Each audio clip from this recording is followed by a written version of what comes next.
The guy holding it is said to be the strongest warrior with long black hair, but he's also dying.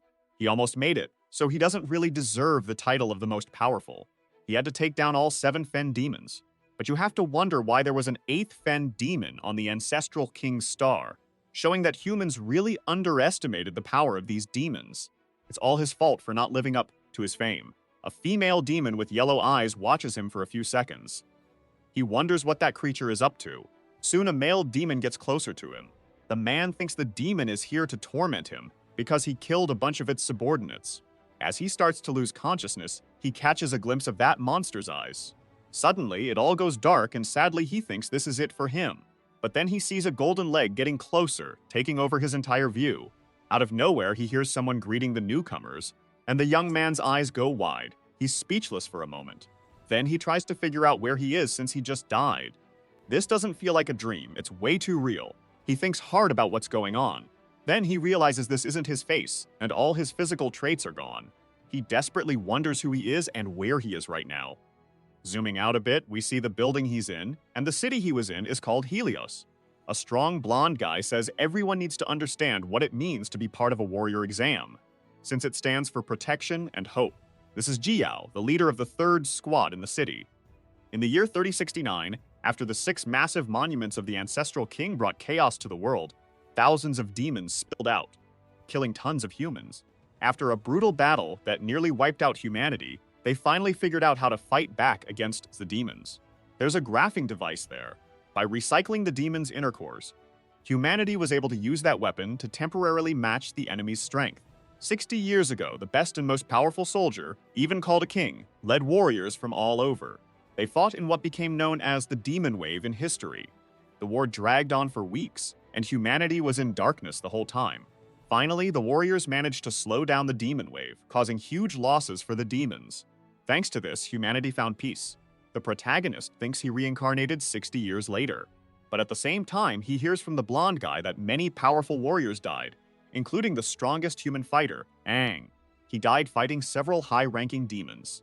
He also mentions that the War for Dawn shows the determination of humanity to start a new era of peace, progress, and prosperity. Aang thinks the highest rank is 8, and people still don't get how powerful the demons really are. Then the strong guy praises the fallen fighters. He says warriors are the backbone of society because they symbolize protection and hope, and he asks if everyone understands what it means to be a fighter, getting a nod in response. The one with yellow eyes thinks this isn't right. He murmurs about demons and fins. Everyone stands in a guard position at that moment. Zhao Yao says the protagonist still doesn't seem to get the meaning of the word, and intimidatingly, he asks him his name. He wonders if he should reveal his true identity. Would everyone really believe he's a reincarnation after 60 years, in such a weak and thin body? He decides to say his real name, and they react like it's an insult to share the same name as the great warrior Aang. They ask him again if that's really his identity. Right after, he gets called a stupid loser with no warrior spirit, and is told he has no right to use such a legendary name. Then, the blonde guy punches him in the face. That weak body can't even react to a simple hit, and he can't believe he shares a name with Aang.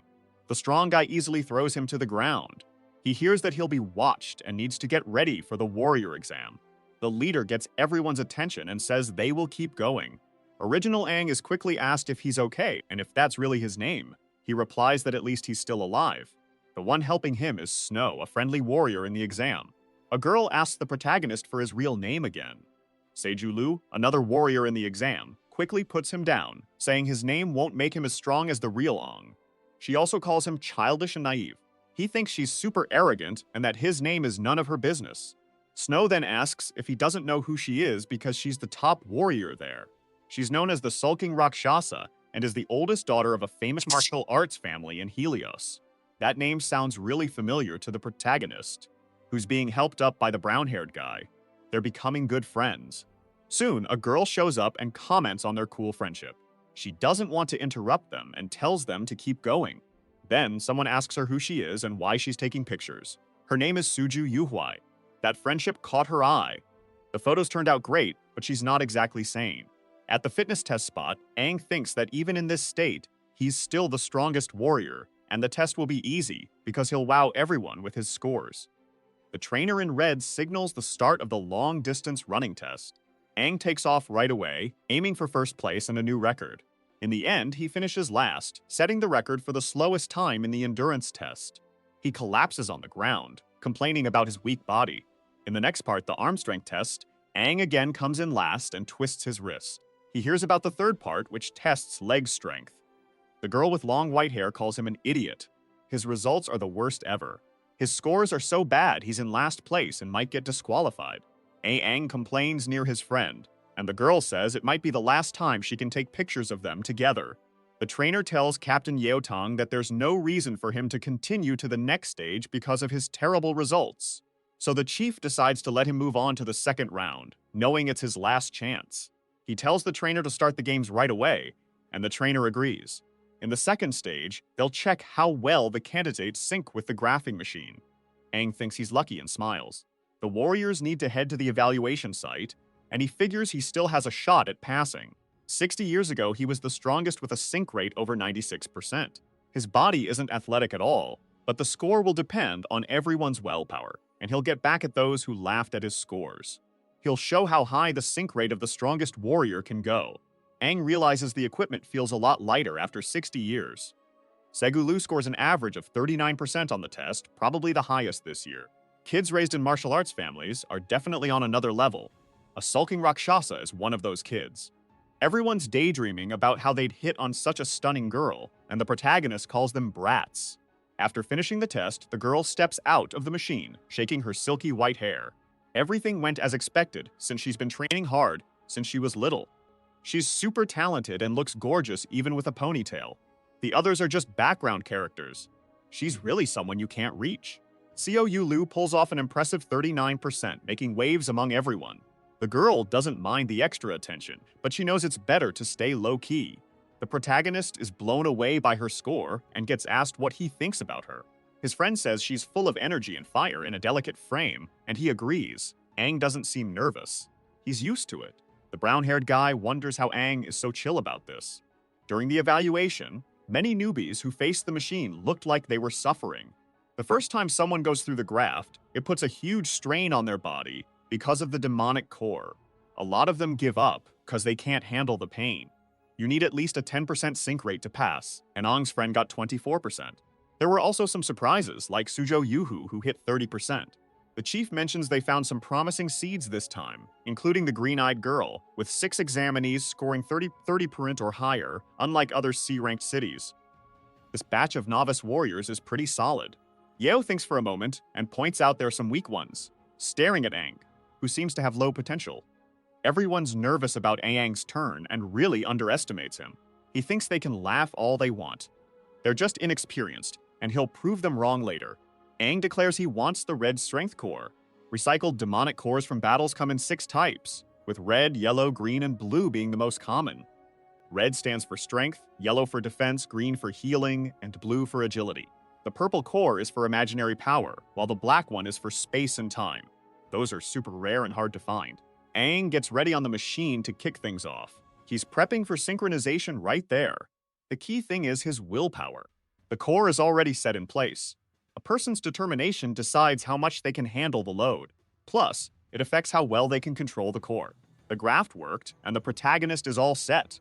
He's asked if he's ready, and he quickly says to start the test. In the hall, a massive red light shines. It's going to be a huge reaction. Everyone's questioning if that's really Aang. He shows his group what the sync rate of the strongest warrior in history looks like. The brown-haired woman says Aang's was hiding his talent. The sync rate keeps climbing and hits 40% in no time. Aang is confused because his rate still feels low. He once hit a synchronization rate of 96%. He really pushes himself to get those numbers up, and the machine's wires get super tense. The results keep climbing, but the test isn't done yet. It jumped from 45 to 60%. He wonders what's going on and how he has such a crazy synchronization rate. Maybe there's a glitch since the scores just keep improving. Everyone's confused about what's happening, and if Aang is cheating or if the gear is faulty. He used to be the strongest warrior, seen as a king, but his core and body are pretty weak. His fierce presence made everyone bow to him. That's the difference between them. His eyes show all his strength. Suddenly, he starts to fall into a huge void. The stone in his chest turns bright red and glows intensely. It feels like a demon put him in this state. He wonders what happened because all his strength just vanished. The machine starts glowing red and buzzing with electricity. Near the end, super tired, he spits out blood. Aang says he can't go on because his body can't handle it anymore, and the machine is really messed up. The synchronization rate suddenly drops to 10%. Amedi tells the chief that the demonic core is cracked and has a reading error because it's defective. Yao, feeling nervous, lets out a deep sigh. It's announced that the synchronization rate hit a really low level, meaning the candidate failed the test and felt really bad. The warrior is on the ground, unconscious. Many try to help him, but others mock him for being weak and having such a low synchronization rate. His friend quickly asks if he's okay while the white-haired girl watches everything. She's celebrating because she almost lost her spot as the best in the city. She would never accept that. It was all her fault for trying to compete with younger kids, but she's happy she passed the test. The protagonist in the hall wonders what just happened since it felt like something inside him sucked all his power away in an instant. He's really upset because he had the potential for a great score and finds it weird that the stone broke like that. Deep in thought, he keeps staring at the door like someone's there. Then the chief walks in, asking for everyone's attention. He walks into the hall confidently and determined. He congratulates everyone for making it to the final round of evaluations. Now it's time for the practical test. They're about to face a real demon for the first time in their lives. The chief hopes everyone can get through this test safely and without too many issues. He tells everyone to line up and head to evaluation field 3. Aang feels really weak and says he'll die at the leader's feet, who looks at him with a disappointed face. He then looks down and spots something shiny and red. He walks over and picks it up. The object shines brightly in his hand. He squeezes the stone and says he's really curious about Aang. The exhausted protagonist keeps running. He wonders what the next evaluation will show him about hunting in the fog outside the walls. Now at the huge evaluation field 3, they ask to open all the gates for the warriors to enter. You can see workers standing around in a lot of smoke. This will be their first time leaving the city, and they're curious about the fog. Aang mentions that even after 60 years, people still live in isolated cities. The trainer tells them to be quiet, leave the city, and check their gear since they could end up dead without knowing why. Aang got a new core, but that probably isn't the issue since his power vanished suddenly, like his body rejected it. What's happening might be a side effect of reincarnation. He starts walking toward the gate. He feels really weird, picturing his exit. Everything around him turns black and white. He imagines seeing some wolves. They roar with sharp teeth and then dash forward. They enter a big, dark cave. Sounds start coming from there, getting louder and louder. At the end of the cave, he sees a bunch of skulls and a huge monster on a throne. That must be the source of the loud noise. It's a demon stronger than Aang. He wonders what that was and what he just saw, feeling a deep resonance in his heart. Then, he's asked if he's going to move or not. The one asking is the girl with white hair and green pants. He shyly apologizes. Snow soon asks what's up with his close friend. Then they're told to form groups of 4. Everyone else ready should hurry to the trainer. Suju asks if Aang is trying to form a team, and he says no. The white-haired girl tells him not to mess up the team. She thinks it's scary because she's worried no one will want to team up with her. Snow encourages Aang to do their best. The green-eyed teammate records everything on her camera and says the team is set. In the area, there's a gray monument made of solid stone that has a special substance inside to disperse the fog. They'll go through the evaluation in teams of 4, and everyone should already know about hunting in the fog beyond the walls. Each team gets combat daggers and a mini fog dispersion device made from the same stuff as the monument. The mission is simple. They need to enter the fog and go to the areas with flashing lights. Use the device to clear the fog and hunt finless demons. How well they work individually, and as a team will decide if they pass or fail the test. Hunting in the fog beyond the walls is the scary final test novices must face in this smoky world. The warriors have to deal with the unknown dangers hiding in the mist. Good physical skills aren't the only things needed to be a good fighter. They also need a strong mindset to ignore their fears about the fog, the ability to work together and trust their team while facing the unknown, and the strength to overcome their own fears to perform well in the test.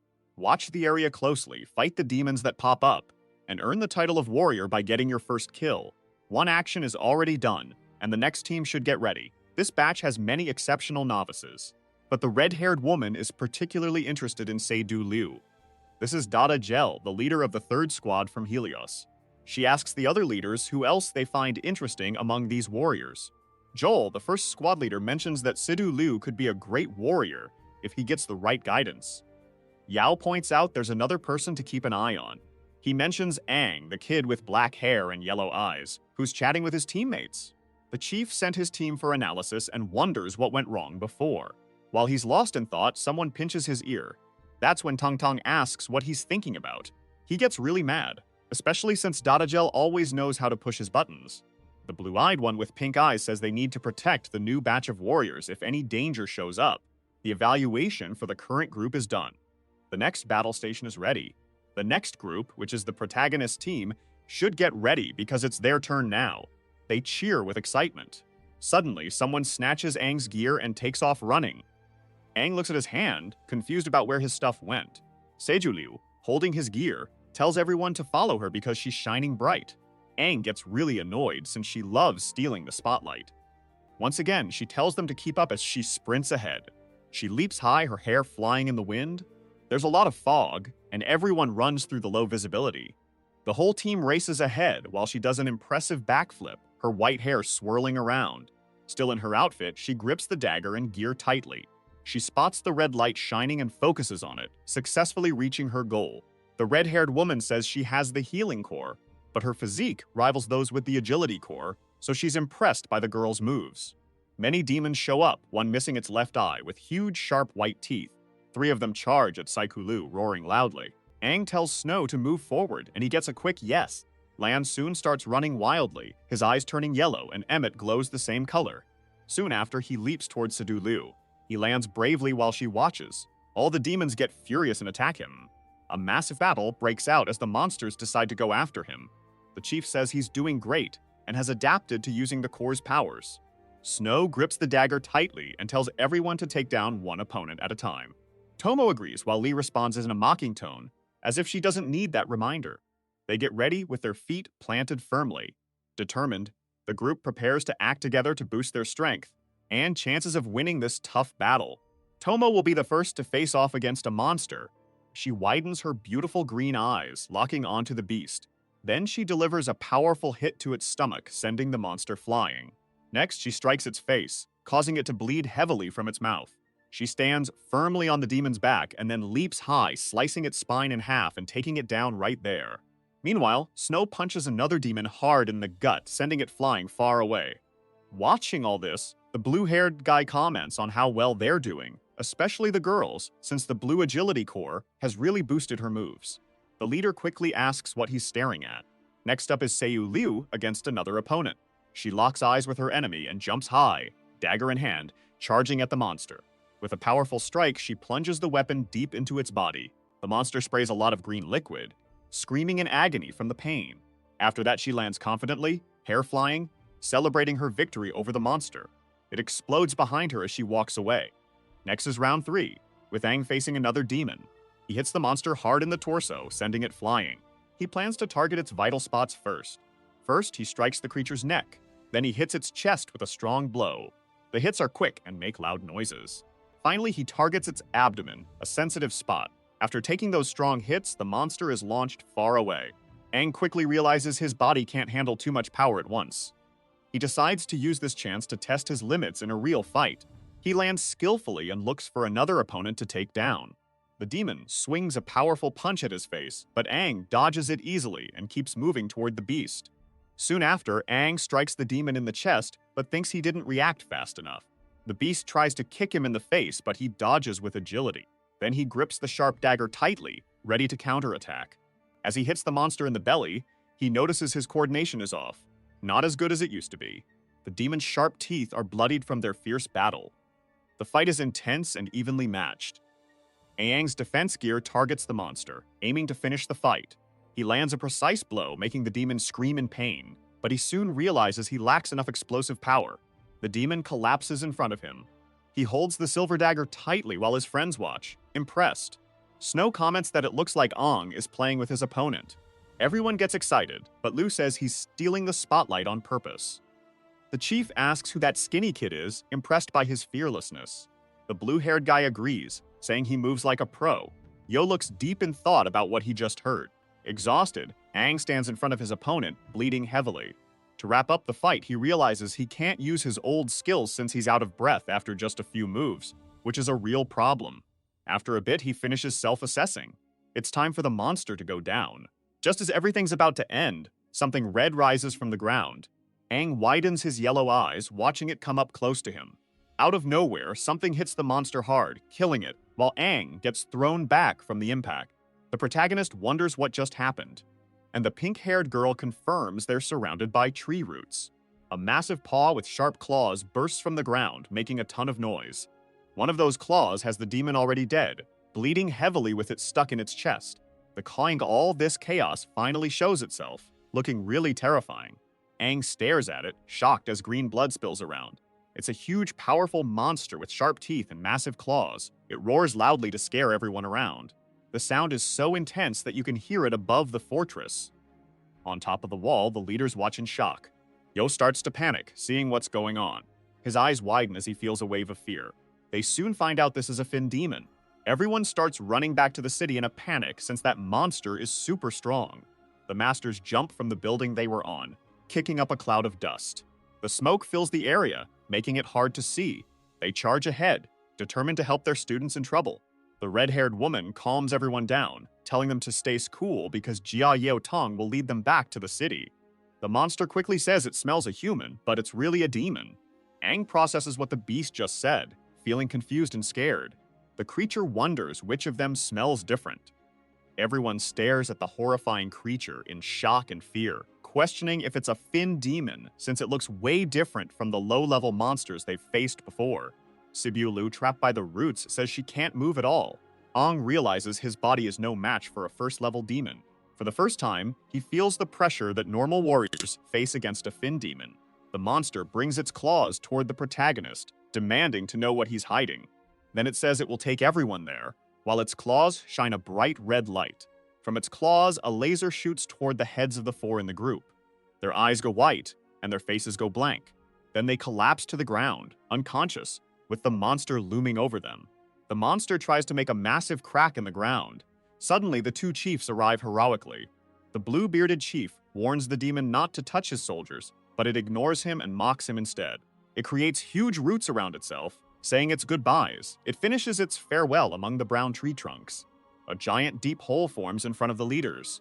They stare at the hole in disbelief, quickly wondering if it took the four examinees with it. The massive cavity has two giant tree trunks sticking out from the bottom, along with a lot of fog. A loud noise comes from inside. Then the blue-haired one orders everyone to chase after them quickly. A huge mass of trees and green leaves appears. Their journey ends there. The red-haired woman says that Tong Tong had checked that spot for days. So how could a Fin demon show up despite all the precautions? That had never happened before. Quickly, Mao flies in, calling out the names of the two. He asks where the kids are and why they stopped. Then he tells them to keep looking for the missing kids. The blue-bearded guy tells him to chill out because the trail ends right in front of him. The other chief says the demon burrowed underground as soon as it got here, and the area ahead isn't safe. Tang puts his white-gloved hands on the dirty ground, and suddenly remembers his little brother, calling his name as he was taken by a huge creature. Then he punches the ground in anger, cursing the demon and cracking the earth around him. He says everything that happened is his fault because he should check the place better. He keeps taking the blame. The pink-eyed one tells them to head back, since the people in the city must be freaking out, and they can't stay away any longer. They'll send a team to check the area for other demons. The red-haired woman stays quiet, listening. Then she tries to comfort Yao because none of them wanted this to happen. But they need to stay calm, even though they feel terrible right now. She tries to reach out to her close friend. Then he says they should go back first and not worry, because he'll search a bit longer for the missing group. The blue-haired one tries to scold Tong for that, but the red-haired one cuts in, agreeing and just asking him to come back before sunset. He says he already knows that, then takes off running ahead. It's clear they can't convince him because his brother was taken by a demon before, and he's been blaming himself ever since. The blue-eyed one says if Yeo's younger brother were still alive, he'd be about the same age as the missing kids, and those teens probably remind him of his lost family member. Meanwhile, in a dark cave, Aang wonders where he is and if this is underground. He soon feels hopeful, because at least everyone is still alive. Quickly, the monster asks if he's awake. He glares at the beast, full of anger, and realizes it's a Fin demon. The demon tells him he woke up fast and that he's really different from the norm, which makes it curious. Aang stares at him, super alert and focused. The monster punches hard where he was tied up and wonders why he smells like a demon, even stronger than usual. Aang thinks his face bleeding and confused about what the creature just said. He quickly breaks all the ropes around him with all his strength. Then he falls to the ground, standing in front of the demon, ready to throw a strong punch at his enemy. He lands a hit, stunning the monster. Soon after, the beast is caught off guard by his enthusiasm. They dive into a wild fight. The monster charges at Aang really fast. He thinks his old self would have ended this fight before the monster could even react. He also realizes he has to save the other 3 members of his team. He decides to charge bravely at his opponent. It's clear he's a red core demon because he's quick and has good reflexes, but his joints lose the protection of tough skin. The monster says it's useless and grabs Aang's tightly with one of its claws. Aang tries to come up with a strategy to beat the monster. He's always looking for its weak spots, like in its joints.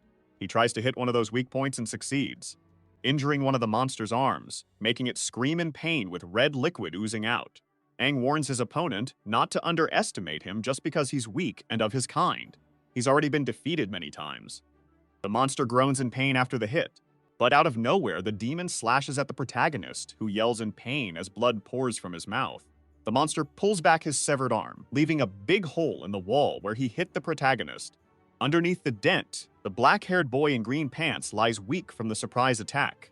His opponent laughs at him, saying that even knowing his weakness, he's a wood-class demon with a red core, which means he can heal super easily.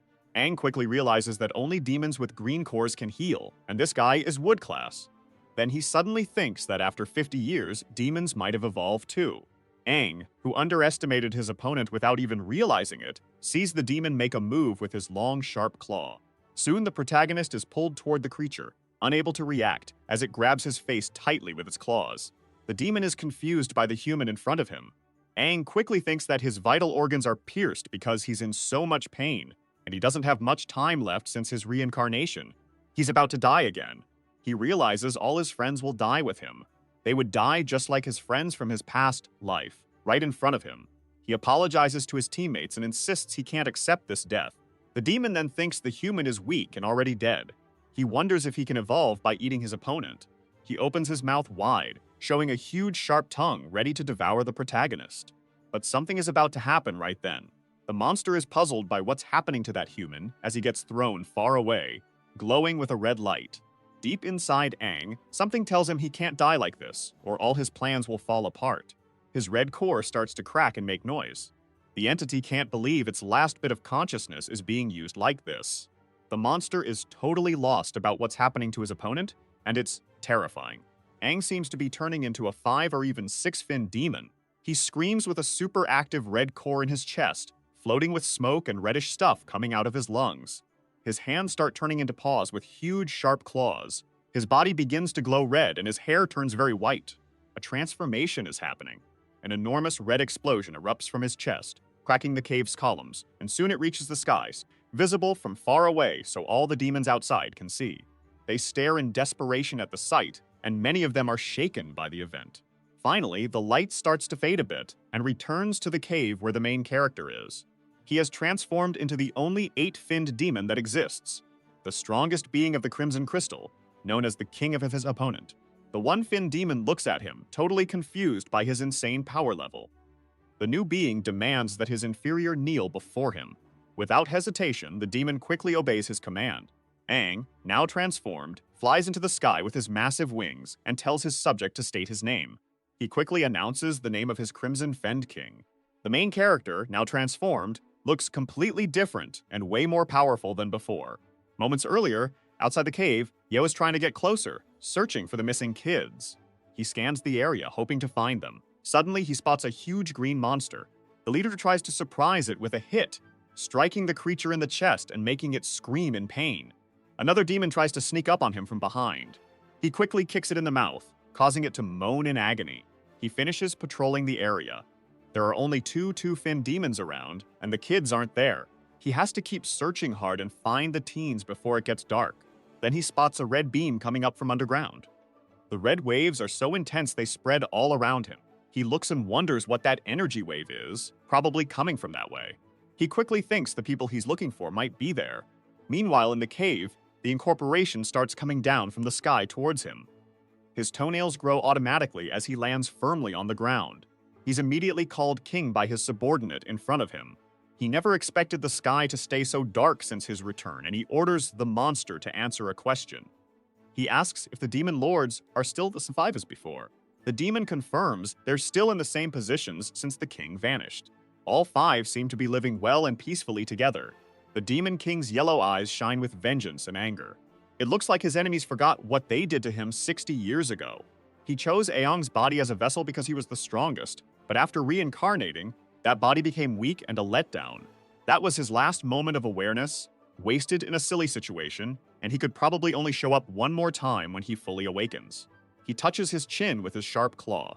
Someone is really testing his patience. He needs to wait for Aang to wake up slowly so he can understand the Fin memories. The king is then asked about those memories, and if they're used when a demon evolves. The Fins appear and catch attention with their bodies. The number of Fins shows their strength levels.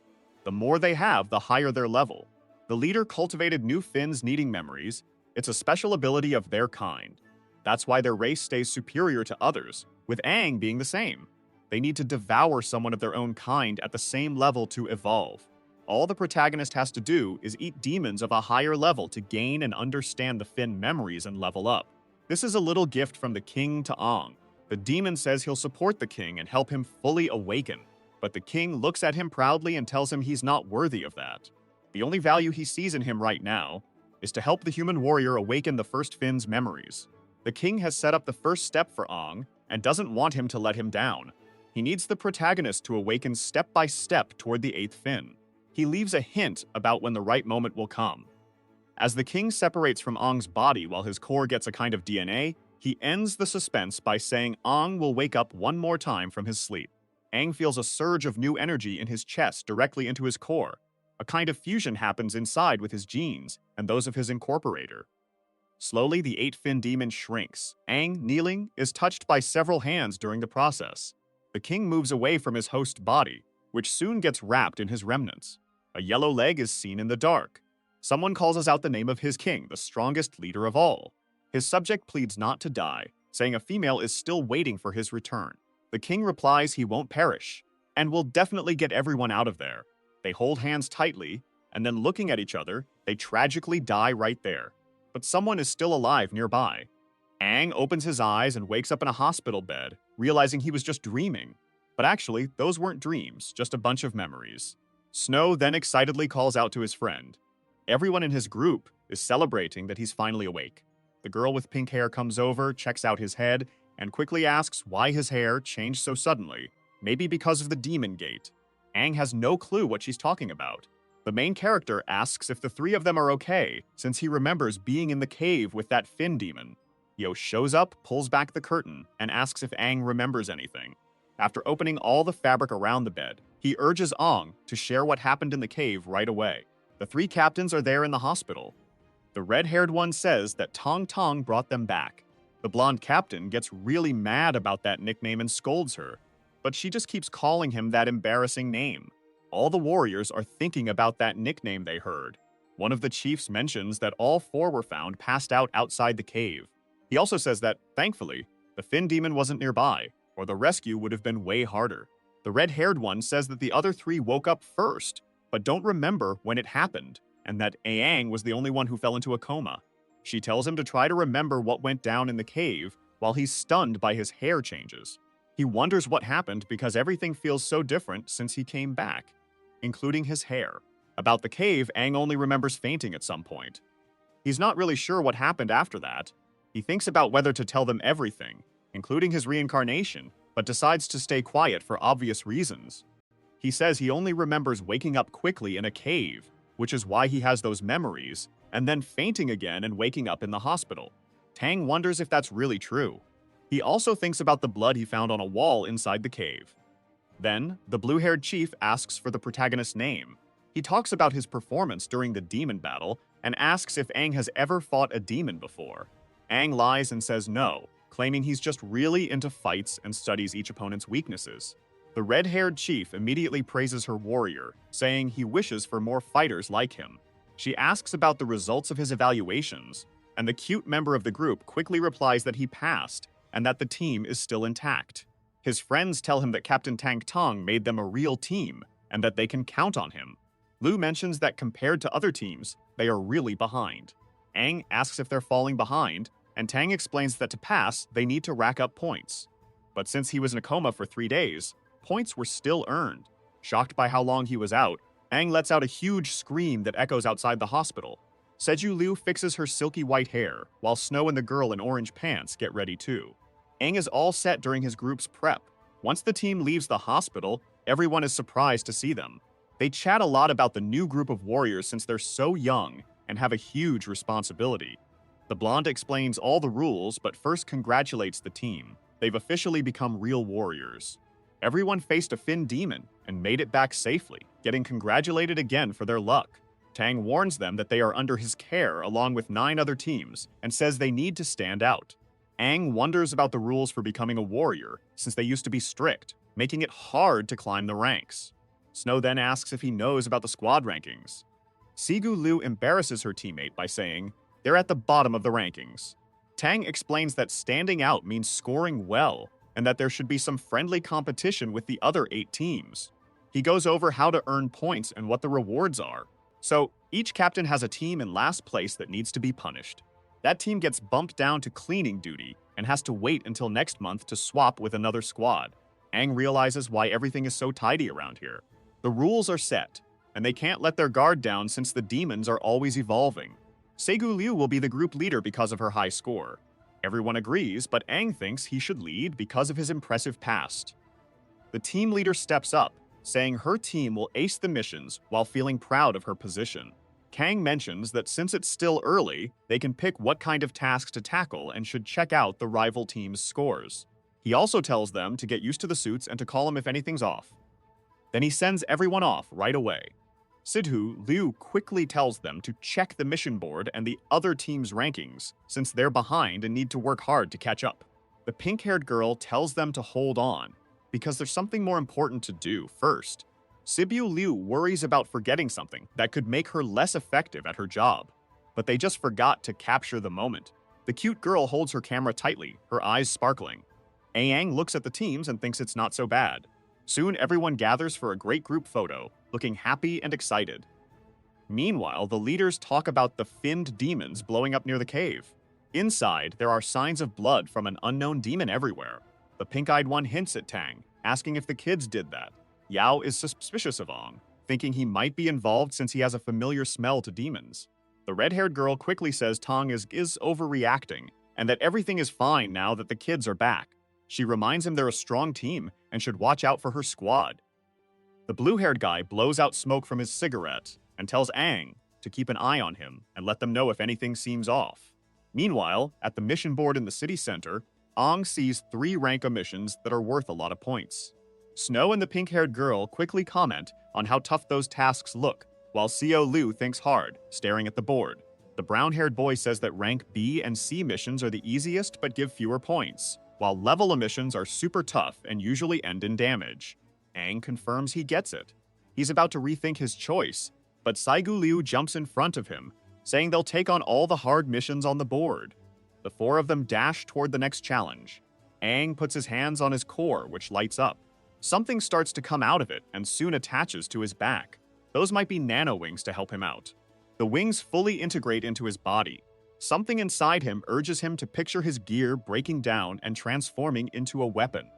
Suddenly, a golden dagger appears in his hands. He's amazed by how much tech has advanced in the last 6 years. The leader then asks if everyone's ready, and they all nod in agreement. The targets are 2 finless demons to take out one at a time. The order to move out is given right away. Everyone in the group pushes forward, focused and determined to get the job done. The demons spot them and glare with rage. They roar loudly to scare everyone off. Siki Liu thinks they have 3 more rank missions to finish, so they can't waste time and need to wrap this up fast. First, Snow blocks the opponent's view. He kicks, making the demons crash into each other. They look pretty dazed and confused by what just happened. Aang and Tomo will take down the opponents. They move toward the demons, teaming up to boost their strength. They get ready, gripping their daggers tight to attack. Aang can't wait to see the demons writhing in pain after a precise hit to their joints. The monsters are furious. Snow then gets ready to throw a massive punch, and with all his strength, he lands a solid hit, making the demons stagger back, blood spilling from their mouths as Seidu Lu approaches. To finish things off in style, she strikes several times with her dagger, landing on the ground feeling proud. She pulled off a move that handled the demon's overload. Lu cheers for her awesome performance once again. The fog starts to clear up. Tomo notices this and confirms that the equipment was set up perfectly. Snow celebrates finishing the mission, pointing out that clearing the fog was way tougher than their evaluation missions. The group scores a shiny red core. Tomo celebrates this with excitement. The leader thanks everyone for their points and hard work. While Aang is impressed by the tech on the mission board, Tomo mentions that the new tech is all about taking out demons, and the jobs are linked to the Sea's point board, updating quickly.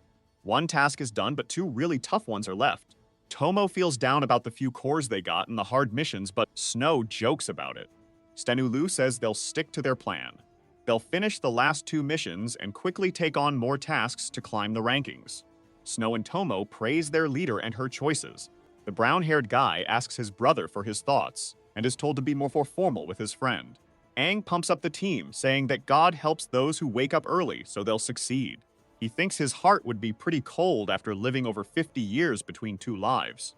But after hanging out with his squad, he feels that youthful passion for life again, which gets everyone excited. He tells them to finish the mission before sunset. Tomo jumps with joy while Lu gets mad because Aang stole her lines. As the sun sets, Snow finishes tying up another opponent, and the group finally captures 3 live demons. The tranquilizers for the finless demons are all gone, but each team got just a few special bullets. The weapon makes a weird noise as it runs out of ammo, and Aang looks at it, confused. Segu Liu loses her patience because the newbie knows nothing about the gear and explains how each one works. He's thoughtful about how things have evolved since his time when tranquilizers were already used to catch demons. Back then, warriors had to knock out demons with their bare hands, and researchers always complained about the damage to the creature's brains. Snow celebrates the mission's success, but points out that several demons also died during the task. There are various monster corpses around the group. Tomomo quickly warns that the warriors need to head back to the city before sunset, or they'll face serious punishment. She then calls everyone to head home for a nice meal. Aang wonders if his reincarnation has a place to stay. Stigulu will also return to her dojo and send the coordinates for the researchers to collect the demons and mark the mission as done. Out of nowhere, they sense a deadly vibe around them. A shot whizzes by. Aang and Tomo look around in panic and fear. A voice says they can't let the group finish the mission. A lot of smoke billows from where the shot came from. Snow quickly asks who's there. A new group shows up, and their leader questions why the novice team took all the ranks and missions, since his group was supposed to handle those. Aang asks who these newcomers are. They're the Black Weapon Team, who joined squad leader Ji Yeo Tong in the last evaluation. They're one of the 9 rival teams, and are supposed to be better. The leader asks a teammate how many new squads there are, and the answer is 3. The rest are rebels for not showing any respect yet. He steps forward and complains they didn't ask to take the rank missions. He also says their opponents don't seem to take them seriously. Lu looks at the bleeding demon on the ground, pausing for a moment, and thinks about all the effort they put into capturing those demons. Soon, the red-haired guy asks who the team leader is and why they haven't greeted them yet. Seju Liu gets furious and lunges at him, landing a powerful punch to his face. He then asks how they dare attack them and calls them rebels. Liu fires back, asking how he has the nerve to act superior.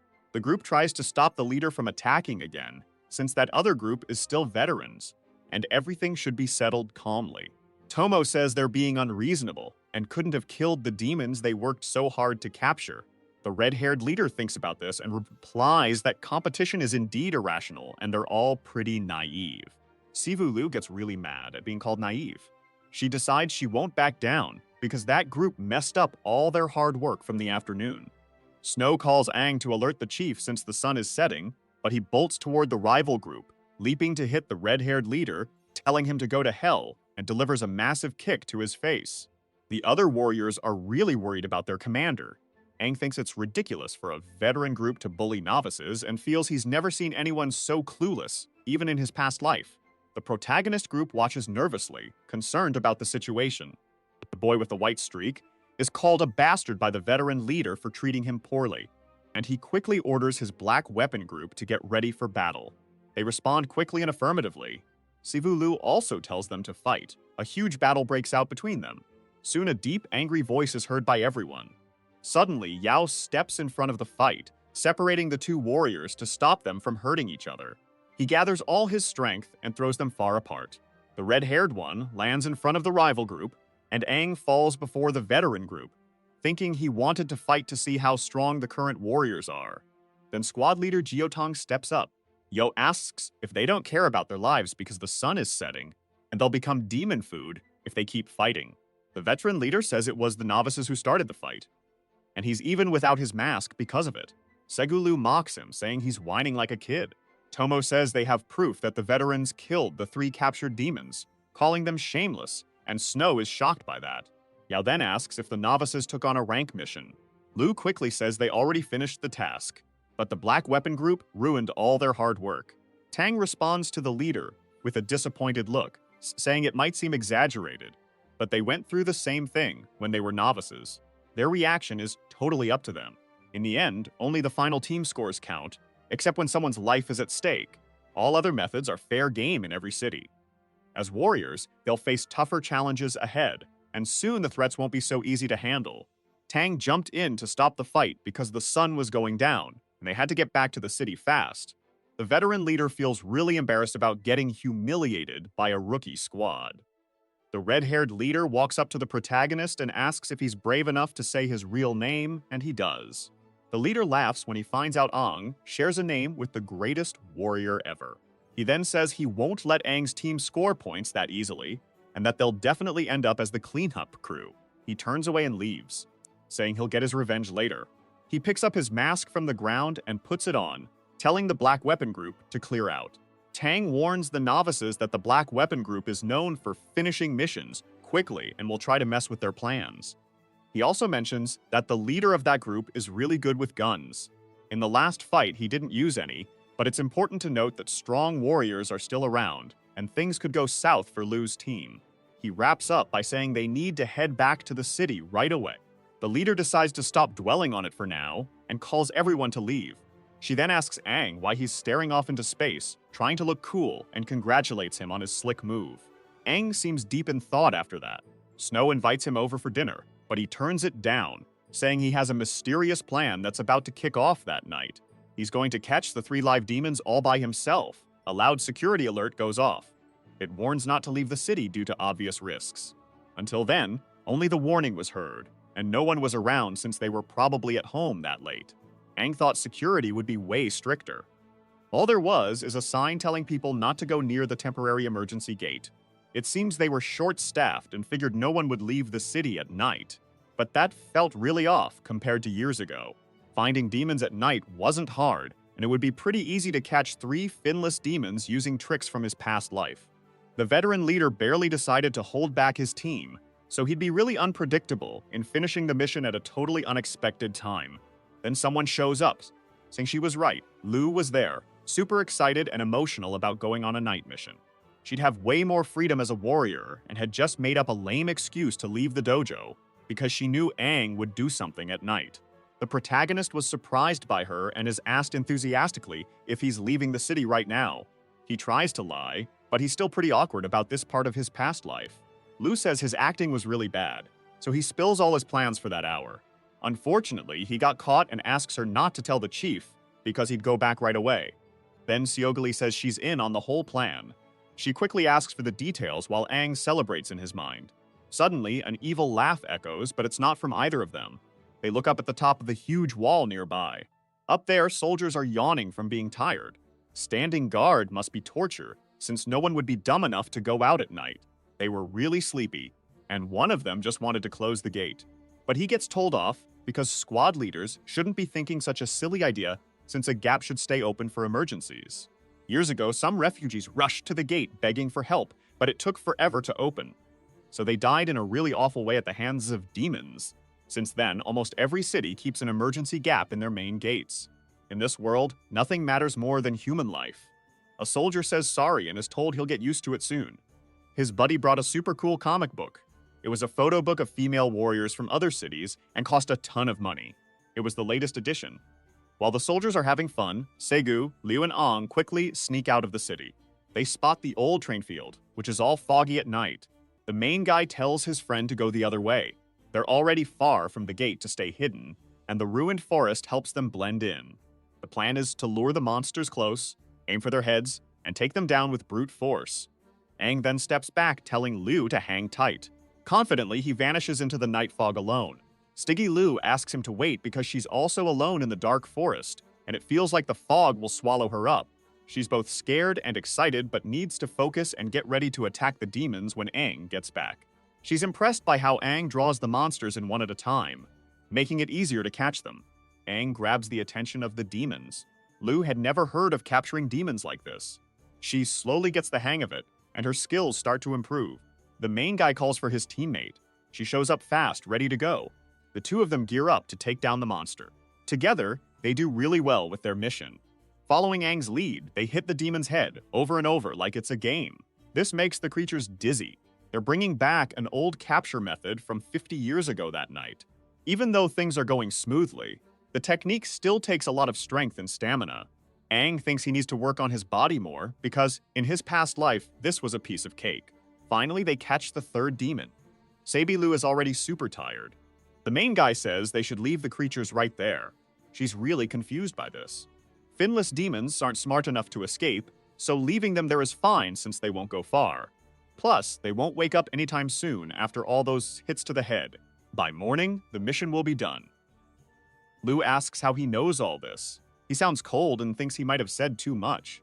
Suddenly, they hear a voice saying they found someone. They look around, feeling worried and tense. Out of nowhere, two monsters that look just like the ones Aang tried to catch earlier show up. They say he really smells demonic. Sevyu Liu confirms these monsters are two one-finned creatures. Aang panics because the two of them alone can't take them down. Lots of lights turn on at the top of the fortress. The team leaders show up fast. The blue-haired guy says they've spotted one-finned demons and need to scan the area with spotlights. The red-haired girl asks why they're suddenly here and if it's the same demon as before, but Yao says no. The two demons are hiding in the dead trees of the forest. This info gets passed on to the squad leaders.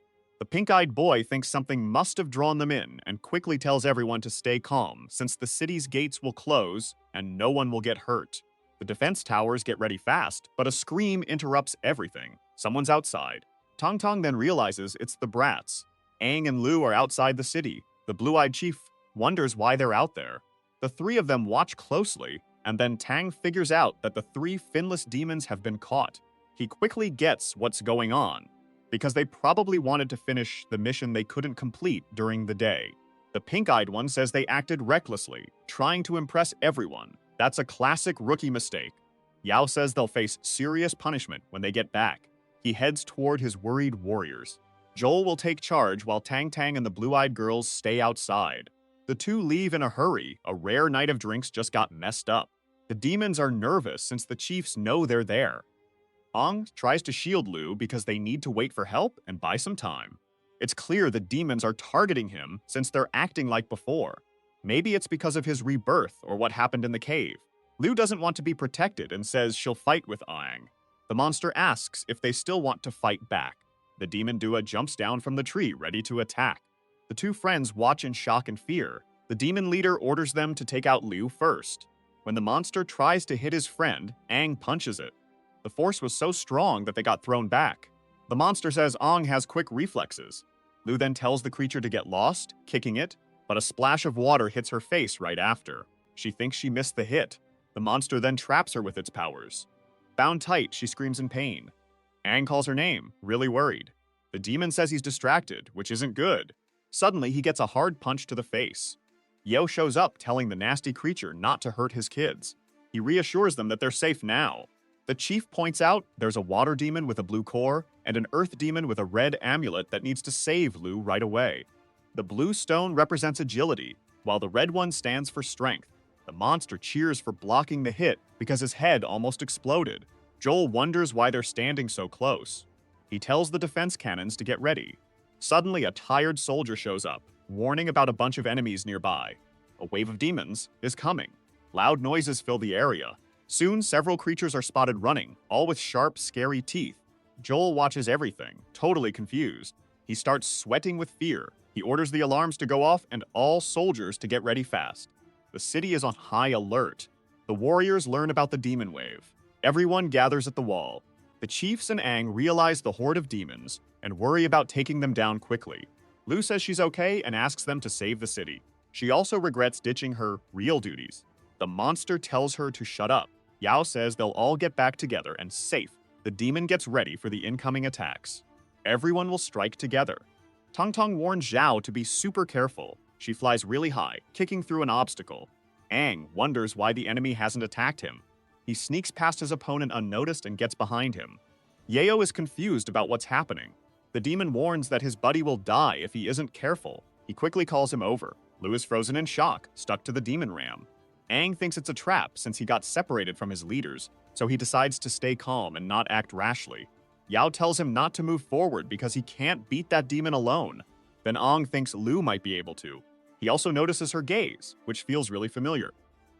Aang knows he has to follow her and can't leave her behind. A little way from the battlefield, the water-fin demon is studying the human he captured. He tells Lu that fin demons love rich human emotions and heard that humans scream when they're desperate. In a terrifying way, the demon tells Lu to beg for her life. The girl whispers something, but with her mouth covered in water, she can't say a word. The demon quickly realizes what's going on and pulls the gag off her mouth. He keeps pushing her to scream for her life. However, with a really arrogant vibe, Leo just says the guy isn't worth it. The demon, used to human emotions, gets confused and starts thinking. Situ keeps talking, saying she was raised in a martial family and won't bow to an enemy like Cordus was ashamed of them. The creature, feeling challenged, gets furious and kicks the face of that super arrogant girl. He tells Lu she was just bait and will die soon. The girl panics, but before the monster can do anything, something appears behind him. Our protagonist, with a dagger, tells the monster to leave his friend alone since he's the real target. The white-haired girl, seeing her friend there, wonders why that idiot came alone. The demon, on the other hand, is happy because his target showed up and claims the trap worked perfectly. Lu, confused, asks why Aang was the target. Meanwhile, Aang just wants to know if the girl is okay. She quickly shouts that she's fine and asks why he's there alone since he can't beat a fin demon. Once again, the water creature goes for Lu and kicks her, saying she's too loud. Aang, annoyed, tells the monster not to hurt his friend and insists he's the target, so the demon should take him instead. Before the monster can respond, it charges at Aang to attack. However, he stops in front of Aang and says the boy should die. Even with his slow reaction, Aang fights back. Still, the monster dodges and lands a punch to Aang's ribs. The boy, barely able to defend himself, thinks his body can't keep up with such fast attacks. The water demon, using its powers, says Aang's body smells like other demons, which makes it curious. While trying to defend against that weird ability, Aang wonders what it is and thinks demons have evolved with new traits over the years. Meanwhile, Liu watches the fight and thinks Aang is too weak to use any powers besides physical moves. She worries that if this keeps up, Aang will die and they'll both be done for. Again, she wonders why that idiot came alone since he's no match for a fin demon. Determined, the girl tells herself she can't just stand by while her friend faces that monster. As the two opponents trade blows, the fin demon manages to use its water power to grab one of Aang's arms. But Aang sees an opening and tries to stab the demon with his knife. However, the demon blocks the attack and says Aang killed another demon in the cave, so it doesn't make sense for him to be so weak. Aang just replies that he has no idea what the monster is talking about and insists he didn't do any of that. Confused, the demon says that kind of behavior is bad, and Aang should be punished for it. The demon starts using his strength to try to break Aang's bones, who is defenseless. After a beating, the demon gets ready to finish him off, saying the boy is dishonest. Then he punches Aang in the stomachs, sending him flying and declares that he must die. After flying for miles and smashing into several trees, Aang lands on the ground, and the demon asks him again to reveal his secret. Lying there, totally beaten, Aang thinks that hurt a lot and wonders if his bones are broken. While cutting the ropes holding her, Liu realizes she needs to hurry. The demon approaches Aang, saying he will die and then eat him. While licking his teeth, the demon says Aang could help him evolve. The monster crouches down and reaches out to Aang, saying he will take him away. But at that moment, Liu manages to free herself and immediately tries to attack the demon. After missing her first stab with the dagger, she lands a powerful kick to the demon's chest. Using that momentum, she jumps into the air and kicks the demon in the chin. Seju stands in front of Ong to protect him, and the girl tells the monster not to touch her teammate. The monster, surprised, didn't expect the girl to escape his attack. Seeing his hero right in front of him, Aang thinks she's really strong. Annoyed, Liu tells the monster that if he wants to kill one of their group, he'll have to take out the captain first. The monster agrees and launches an attack with a bunch of water needles. It's like a rain of blades coming her way, and the girl gets ready to do something. But she realizes they're already too close and wonders what to do. With quick moves, she starts deflecting all the needles while protecting Aang. Aang tries to tell her to stop defending him and to dodge. However, the girl replies that if she dodges, he'll get hit, so he shouldn't say anything else. Just then, the demon sets a trap and warns her to watch out beneath her. Then, the water needles on the ground start to take shape. They quickly hit Lu from behind, putting the girl in a tough spot. The demon uses this chance to pull her closer and grabs her by the neck. Annoyed, the monster says he'll humiliate her before anything else. With a creepy grin, the beast tells the girl that soon she'll be screaming for help. Aang, barely conscious, sees the monster holding his friend and tries to plead for her release, but no words come out. The boy feels it's a shame he was reborn just to watch his friend die. He's not the strongest warrior. He relies on others, his core starts to crack, and he realizes he can't even protect himself, let alone anyone else. Aang struggles to get up as red energy begins to flow from him like a new aura. He tells himself he at least wants to avoid the pain of watching another friend die. The water demon senses a strong energy from Aang, making him uneasy and confused. He quickly turns to see what's going on. Suddenly, a blast of red and black energy rushes past him, leaving the creature shocked. Aang, after getting past the demon, manages to save his teammate. The blue creature notices some wounds on his hand, likely from the wind pressure coming from Aang. Meanwhile, Aang, holding Liu, tells her she did great for a first time leading. The girl, stunned, wonders if that's really her friend Aang. With a strange look, he just tells her to leave the rest to him. With dark energy swirling around him, Aang gently lays Liu down to rest. The blue demon realizes he was right. Aang has the same scent as them. Then, Aang turns to face his enemy, admitting he doesn't really know what's happening. He thinks the power seems to be coming from his chest and shooting upwards. This strong energy feels like it might burst out of him. Suddenly, red energy starts to flow, making Aang groan in pain. His core shifts shape and a symbol appears on his chest. The blue creature sees that this core is the same as the King of the Finns, which is really strange. Liu, fainted, can only watch as Aang transforms into something totally bizarre. Aang says he doesn't know what's going on, but he knows the demon is going to die, and then he activates his fin form, causing a horn to sprout. Meanwhile, the fight between the two leaders of the third squad and the Earth Demon is still going strong. The monster notices something odd while attacking one of the leaders. He glances to the side, feeling something's off, and an energy makes his head spin. Tong Tong tells the monster not to get distracted and charges in to punch it. He lands a solid hit on the demon's core, making a loud echo. Even though it was a powerful punch, the demon somehow stays on its feet. But Gata isn't done. After Yotong hits the demon, she appears next to him and kicks the Earth Demon hard in the head. This kick sends the creature flying into a nearby tree. To show no mercy, Gata rushes in to finish the fight. The monster, now badly hurt, realizes it couldn't defend itself and that these creatures are too strong. Dada and Yao Tong don't want their enemy to think too much, so they quickly charge at him again. In perfect sync, they hit the creature with a punch and a kick, causing the beast's core to start emerging. The squad leaders also unleash energy that begins to pierce the demon's chest. This massive power sends the monster flying into the air. We see a hole appear in its stomach, and Hank gets furious about it. The monster starts doing something, and its core changes color. Seeing this, Gel realizes the creature is about to self-destruct and warns Tong Tong to hurry up. The furious monster is set on finishing off the creatures, but out of nowhere, a golden energy hits the beast from afar. This power pierces the monster and slams it into the ground. It turns out to be a metal spear. Confused, Dada and Yao Tong look towards the weapon to figure out what just happened. Looking at the wall where a fight was going on, the two realize it came from the defensive artillery. While defending the gate, Joel was fiercely battling all the creatures in front of him. The strong boy was holding his own against several finless monsters. Still, he thinks there are too many monsters and says there's no way to take them all down. Frustrated, he tells his friends to retreat to the city since the wave of demons is coming.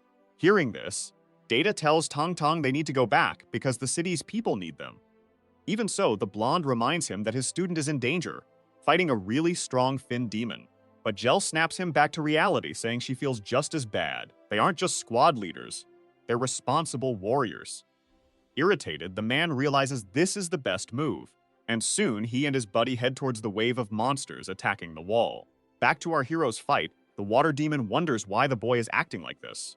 He questions if the boy is even human since he looks so much like the Fin demons. Confused, he keeps wondering why Fin would grow on such a weak creature like our protagonist. Meanwhile, our hero stays silent with his strange new look. He thinks maybe this is why he was reincarnated, and why he got this demonic power to shape everything. Suddenly, an energy orb on his finger gets thrown in another direction. The green orb heads towards Lu, who is unconscious behind them. A healing field forms near the girl and starts to heal her wounds. The blue creature gets even more confused, wondering if the boy in front of him is wood type. Ignoring the monster, our protagonist thinks he can vaguely remember what happened. Maybe because he absorbed that demon. He figures if he absorbs the monster in front of him, he could also gain water power, and several tree roots start to surround him. The water demon is totally confused, asking what kind of power that is, saying he's never seen anything like it before. Aang levitates on a throne made from his new power. In a totally snobby way, the young man says he's excited to see how far his demonic power goes. The creature realizes our protagonist absorbed a wood-type ability and got a thin core, making it tremble. Looking at the monster right in front of him, the boy finds it interesting because he's never seen a demon so scared before. He quickly uses his wood power to move right in front of the demon. He gets close enough and challenges the monster to attack him with everything it's got. Finally, Aang says he wants to see how strong he is in this form, and the worried monster asks who this human is. Right after, he uses his water form to shoot droplets at Aang, but Aang quickly defends himself with his gravel shield. After putting some distance between himself and the enemy, the boy finds it interesting to manipulate elements. Aang remembers that the wood-type demon he absorbed had a cool ability, and this is the perfect time to test it. He starts to copy a technique he saw from the last demon he fought, and roots begin to rise from the ground towards the water demon. They start to surround the creature, and once they bind it, they twist its body. Our protagonist thinks all this movement isn't hard at all, and is actually pretty interesting. The monster realizes it's being strangled and soon starts moaning in pain. Aang, enjoying this, tells the monster to keep fighting for its life. The water monster thinks he needs to use his trump card to survive, and suddenly, a drop of water starts to form from his chest. Water blasts, which the demon calls disintegration, head towards Aang to finish him off. But with his new powers, the boy dodges the attack just in time.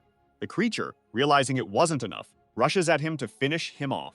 It tries to claw at Aang, claiming he can't be killed. The creature manages to scratch Aang's arm, saying he's wood type and can't hurt a water type like him. Then, it launches a bunch of attacks, bragging that the boy can't grasp this power. Finally, it kicks Aang in the chest, sending him flying. Aang crashes into a tree, smashing it and taking a hard hit, but even while flipping through the air, he's smiling. He uses the trees around him to create a wooden hand that stops him mid-air, keeping him from going any further. With that red aura around him, Aang realizes the water demon was right. He didn't truly understand demonic power. But with a cocky look, he says he's the strongest warrior and great at picking up new skills. Recreating his arm with his power, he says all he needs to do to take down the demon is get used to that power.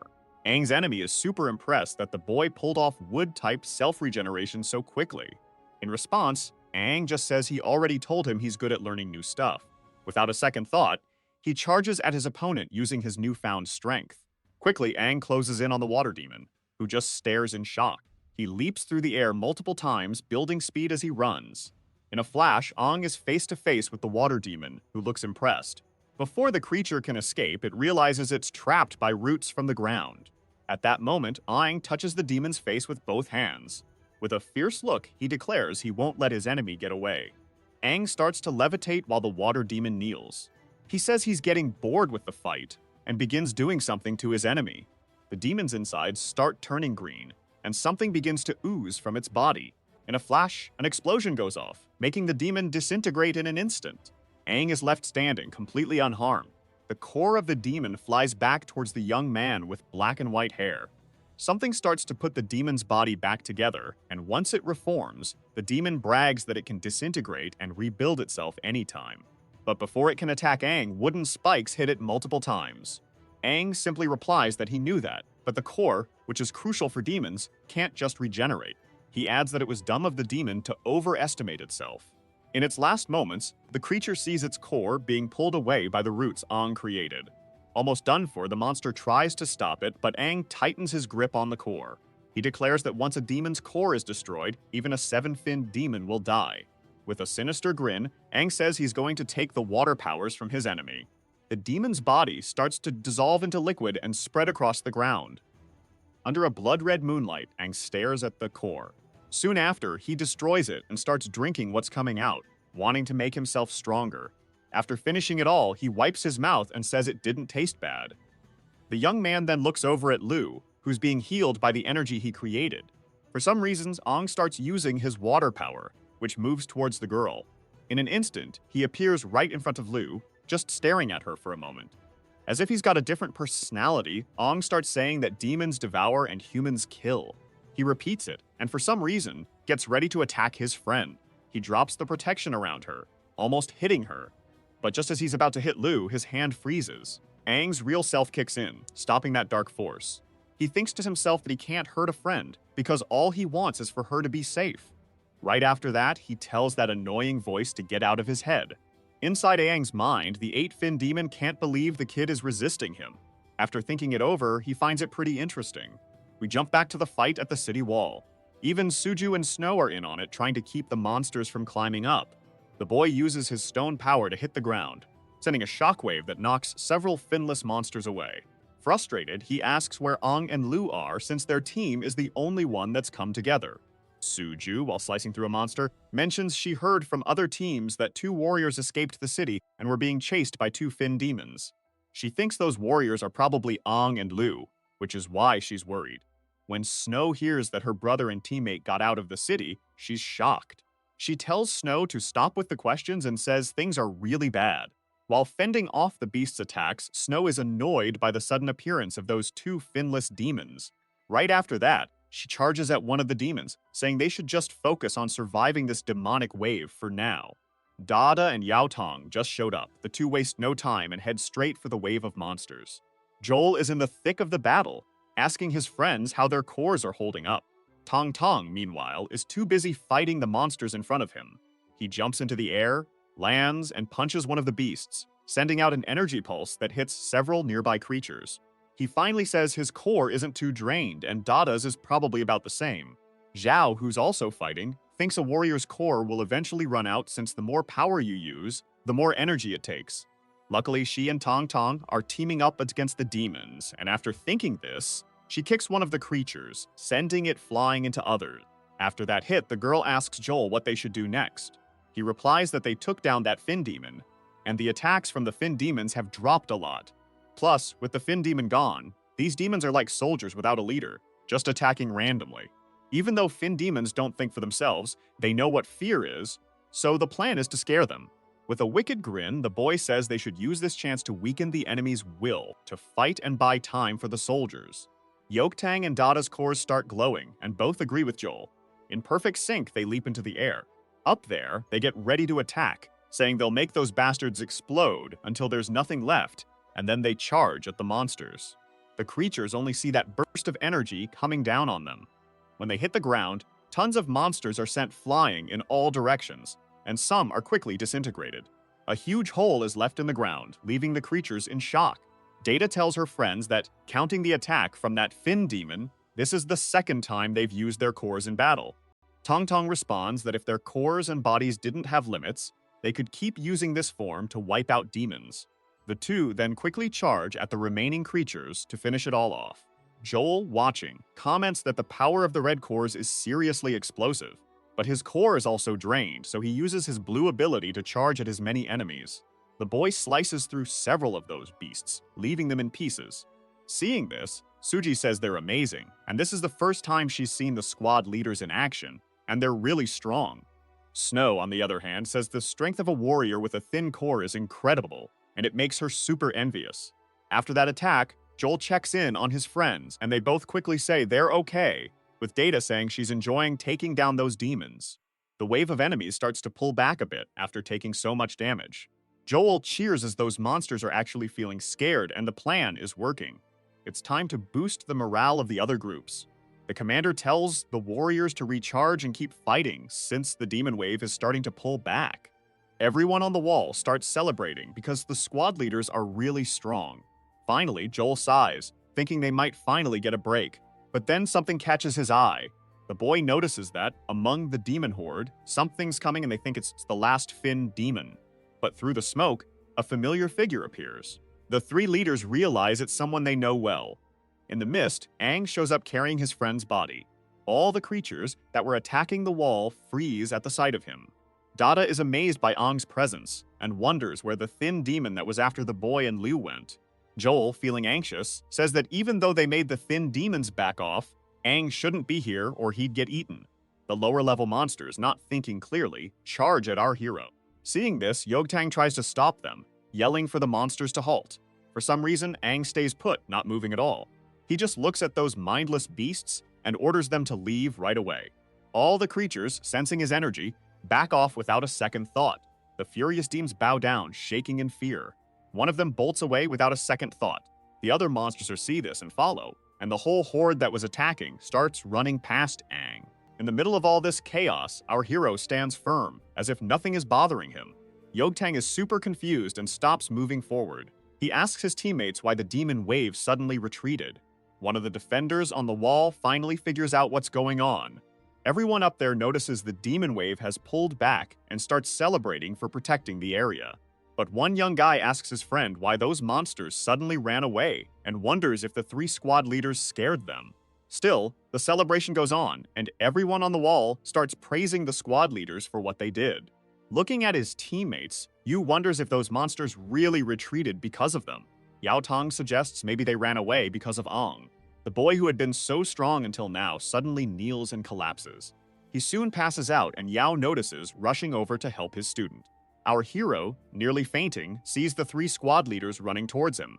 In the depths of his mind, the 8-fin demon says that the boy really liked using that power. Confused, Aang asks who's talking to him. The demon replies that they met once 50 years ago and says Aang should remember. At that moment, our hero realizes this is one of the 2 8-fin demons he saw and asks how many of them are out there.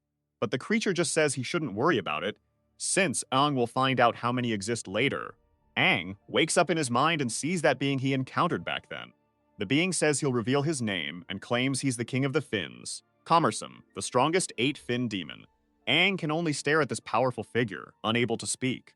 The creature thinks it's amazing that this human isn't even scared of him, which explains why he rejected his will earlier. He then tells Aang not to worry because he won't hurt him for now, but annoyed, Aang stands up and asks why he was chosen. The 8-fin demon simply replies that Aang is asking too many questions.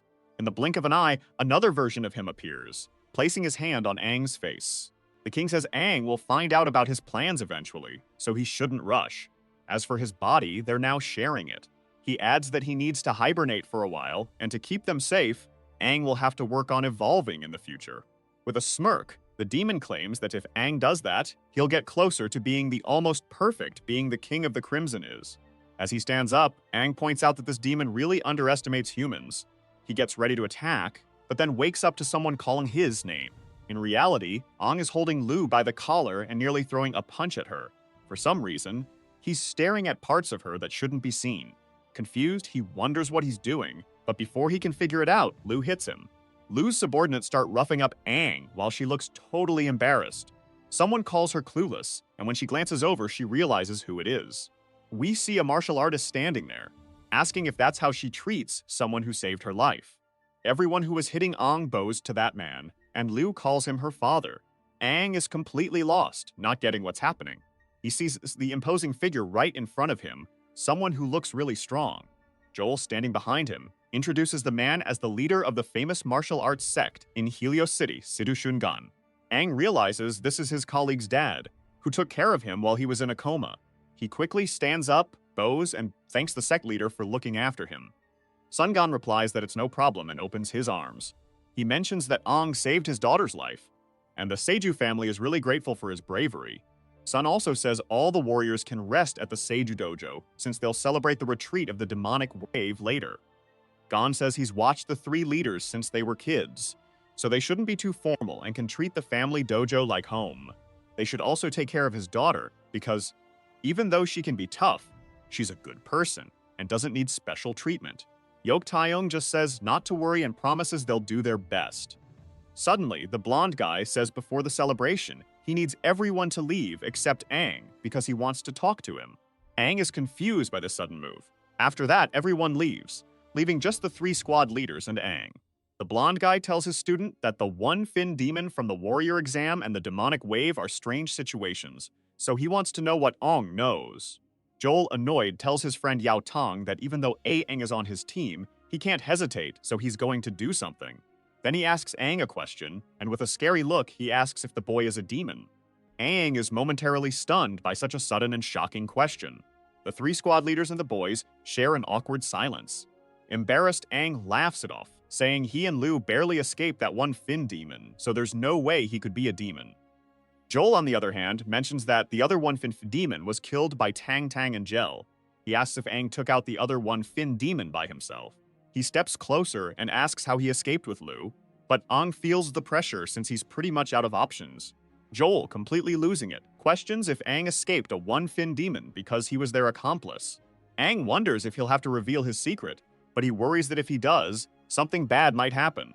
Nervous, he thinks they might just kill him without letting him explain. Aang tells himself that those people won't let this chance slip by and won't believe him, just seeing him as a demon. And all this is because his body holds the power of the strongest demon ever. Hyel starts to summon a dagger, saying if Aang stays quiet, he'll have to get violent. After hearing that, Aang wonders what to do and thinks about fighting them. But then Dada shows up and grabs his hand, telling him to stop.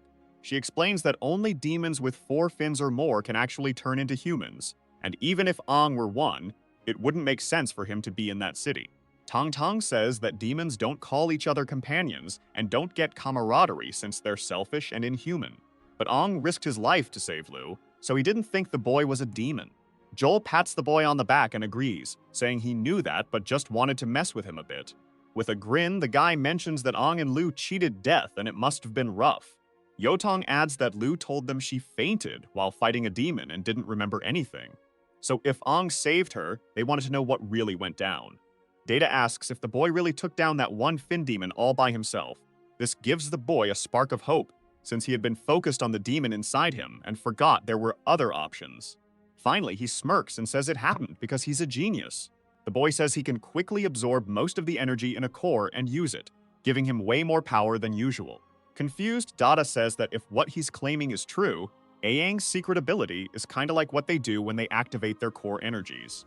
The boy quickly agrees and wonders if they'll buy that explanation. The 3 stay quiet for a moment, just staring at each other. Joel chuckles and says if that's the case, the boy really is a genius. Tong Tong asks if he did that during the last incident, and this time to beat that one fin demon. The boy replies yes, because that was when he discovered this power and felt his body absorb all the energy from the core for a big attack. With that, Yao Tong thinks if the boy's telling the truth, it explains why he found the core in his chest broken several times. The boy also wonders if that's really what happened, and if it all boils down to Aang being a genius.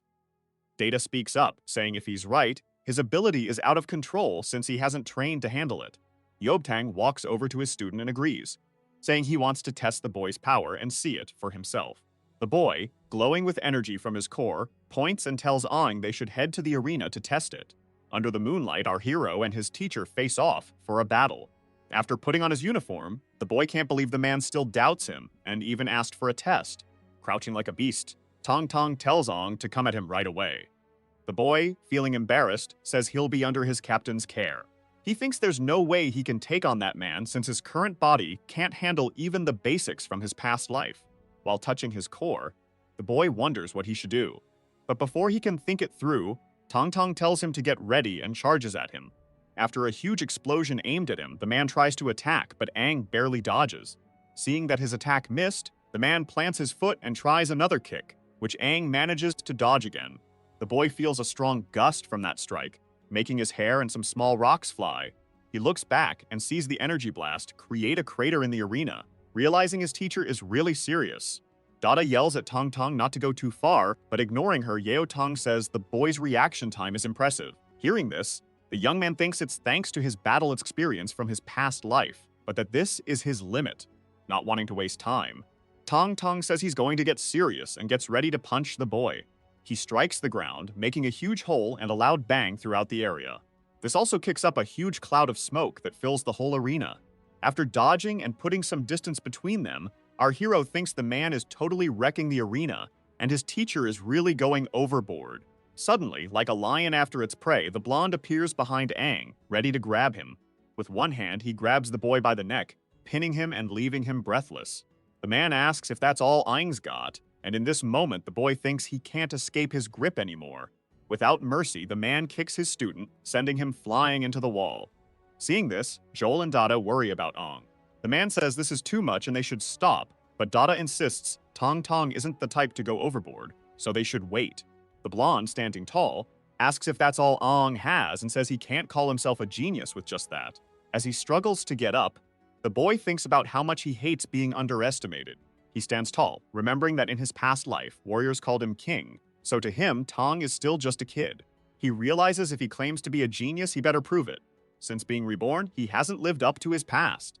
That's why he secretly taps into a bit of that cursed demon power inside him, and he figures Tong won't mind this rebellious 16-year-old. A dark red energy starts to surround him. Noticing this, Gata sees that Aang's aura is way more powerful and odd.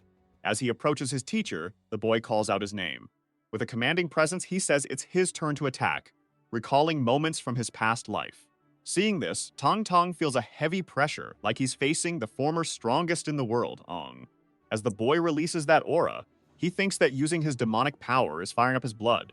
Even with that low-ranked core, he knows that as long as he taps into his inner consciousness, he can unlock and boost his body's potential, especially in syncing up.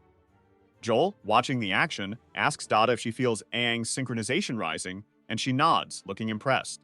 Tong Tong, a bit shocked, realizes Aang's sync rate has jumped to 40% and is still going up. He remembers Lu's sync was at 39%, but Aang has already surpassed her. Our protagonist, with confidence, tells his teacher not to get distracted. He charges in with a punch aimed at Tong. The man is caught off guard, and Aang lands a solid hit to his chest. However, the teacher manages to block with his arms, thinking Aang's speed is double what it usually is. Seeing his plan worked, Aang just says it was a feat, then braces himself to kick Yao. He connects with the blonde's leg, knocking him off balance and making him fall. Still in the air, Tang congratulates Aang, amazed he acted so quickly to throw him off. As he falls, the man tries to regain his balance, but sees Aang gearing up for something. Quickly, the boy goes for another powerful kick at the blonde. Joel, watching this unfold, thinks it's an insane series of attacks and wonders where Aang got all this combat experience. Suddenly, someone shows up, saying that fighting so close to someone known for hand-to-hand skills isn't smart. It's Mr. Sun Gon who just arrived. Dada asks when he got there, and he says he just showed up, while Joel quickly apologizes for practicing in that arena. Seeing the mess in his training area, Sun says it's a bit inconvenient. Joel replies they'll pay for it, with Tang responsible. The man says that's fine and praises the boy with the same name as the strongest warrior, saying he wants to see how he fights.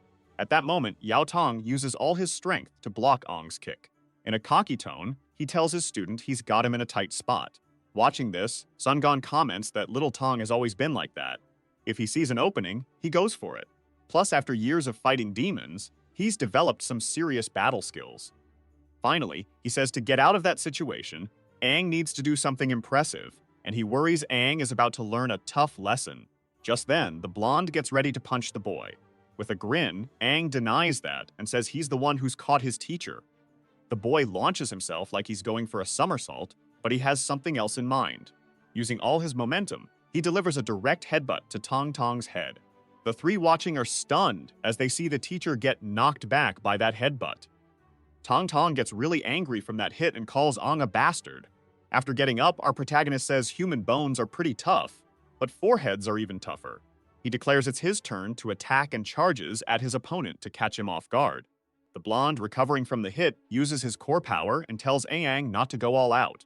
Joel yells that he doubts his friend can hold back any longer. At that moment, the man punches the ground, creating another crater in the fighting area. After dodging, Aang is impressed. The guy was attacking and defending at the same time, and he thinks it's amazing. He says that for Yao Tong to win, he'd have to feel a bit of his demonic energy. The young man creates what looks like an invisible hand and punches the air, sending rocks flying at the teacher and raising a smoke barrier. The man is just stunned, not getting what just happened. But not wanting to give his enemy too much time to think, the young man vanishes in an instant. He pops up behind the teacher, ready to finish the fight. Dada comments that our hero is using the smoke to sneak into the opponent's blind spot and is basically copying Tong's moves. However, Gon, watching this, disagrees and says it's all thanks to Aang's amazing ability to learn. Tong, on the other hand, gets annoyed, saying that was his move and quickly goes to attack our hero from behind. But he messes up, and Sun realizes that Yao Tong has lost. Aang then lands a solid hit right in his opponent's stomach. It turns out the boy actually missed the punch, and in his mind, Tang thinks the force was too much, so the boy probably missed on purpose. Aang steps back and tells his captain that if Tang hadn't held back at the start, he wouldn't have been able to take advantage and beat his teacher. He also mentions that since his teacher's forehead was bruised, his vision was blurry, which is why he thought there were 3 people in front of him. With a confident pose, he asks if Yao Tong finally believes him. The man stays quiet for a moment and admits in his head that the boy really is a genius. Gon is impressed and says the kid is really strong. Suddenly, you can hear footsteps getting closer. Our group shows up, and Suja asks why the 3 of them didn't come for dinner since the Liu family made a bunch of tasty dishes. But when she looks around, she sees the destruction in the arena and asks what they did. He says most of it is Captain Tong's fault, and they rush over to him. Then Lee realizes that the captain and Aang were probably fighting. Joel approaches his friend and says he lost, but Aang tries to defend himself, saying maybe it was because the captain wasn't used to dealing with kids. Gon tells the boy he doesn't need to be humble, and says they've all trained enough, so they should go celebrate with a nice dinner. As he leaves and walks by Kaisen, he mentions he's hungry and heading out first. Seeing this, Gon thinks the boy is strong and knows how to handle things, and that his smarts and strength have a lot of potential. The man then calls Liu over to chat about his daughter. He says the boy isn't that bad and asks Liu if she's interested in him. The girl, hearing this, gets super embarrassed by her dad's sudden comment. After all that, we see the 3 squad leaders and our group at the dinner table, including Liu's dad. The martial artist asks for everyone's attention, raising a small cup. Sun says that on behalf of all the citizens in the city, he wants to thank everyone there for their service and for the warriors who fought. He also says he's really grateful to our hero. Gon thanks the boy for saving his daughter and replies that it was his pleasure and something he had to do anyway. Suddenly, Tang smacks the boy on the head and asks why he's drinking when he's not even of age. The young man fires back that he's an adult now, already 18, since you have to be of age to take part in the warrior exam. Dada laughs and just says Tong is using this chance to get back at Aang. Sun, who's also enjoying the situation, looks at our hero. Then he turns to his daughter and says it's great that Aang is an adult.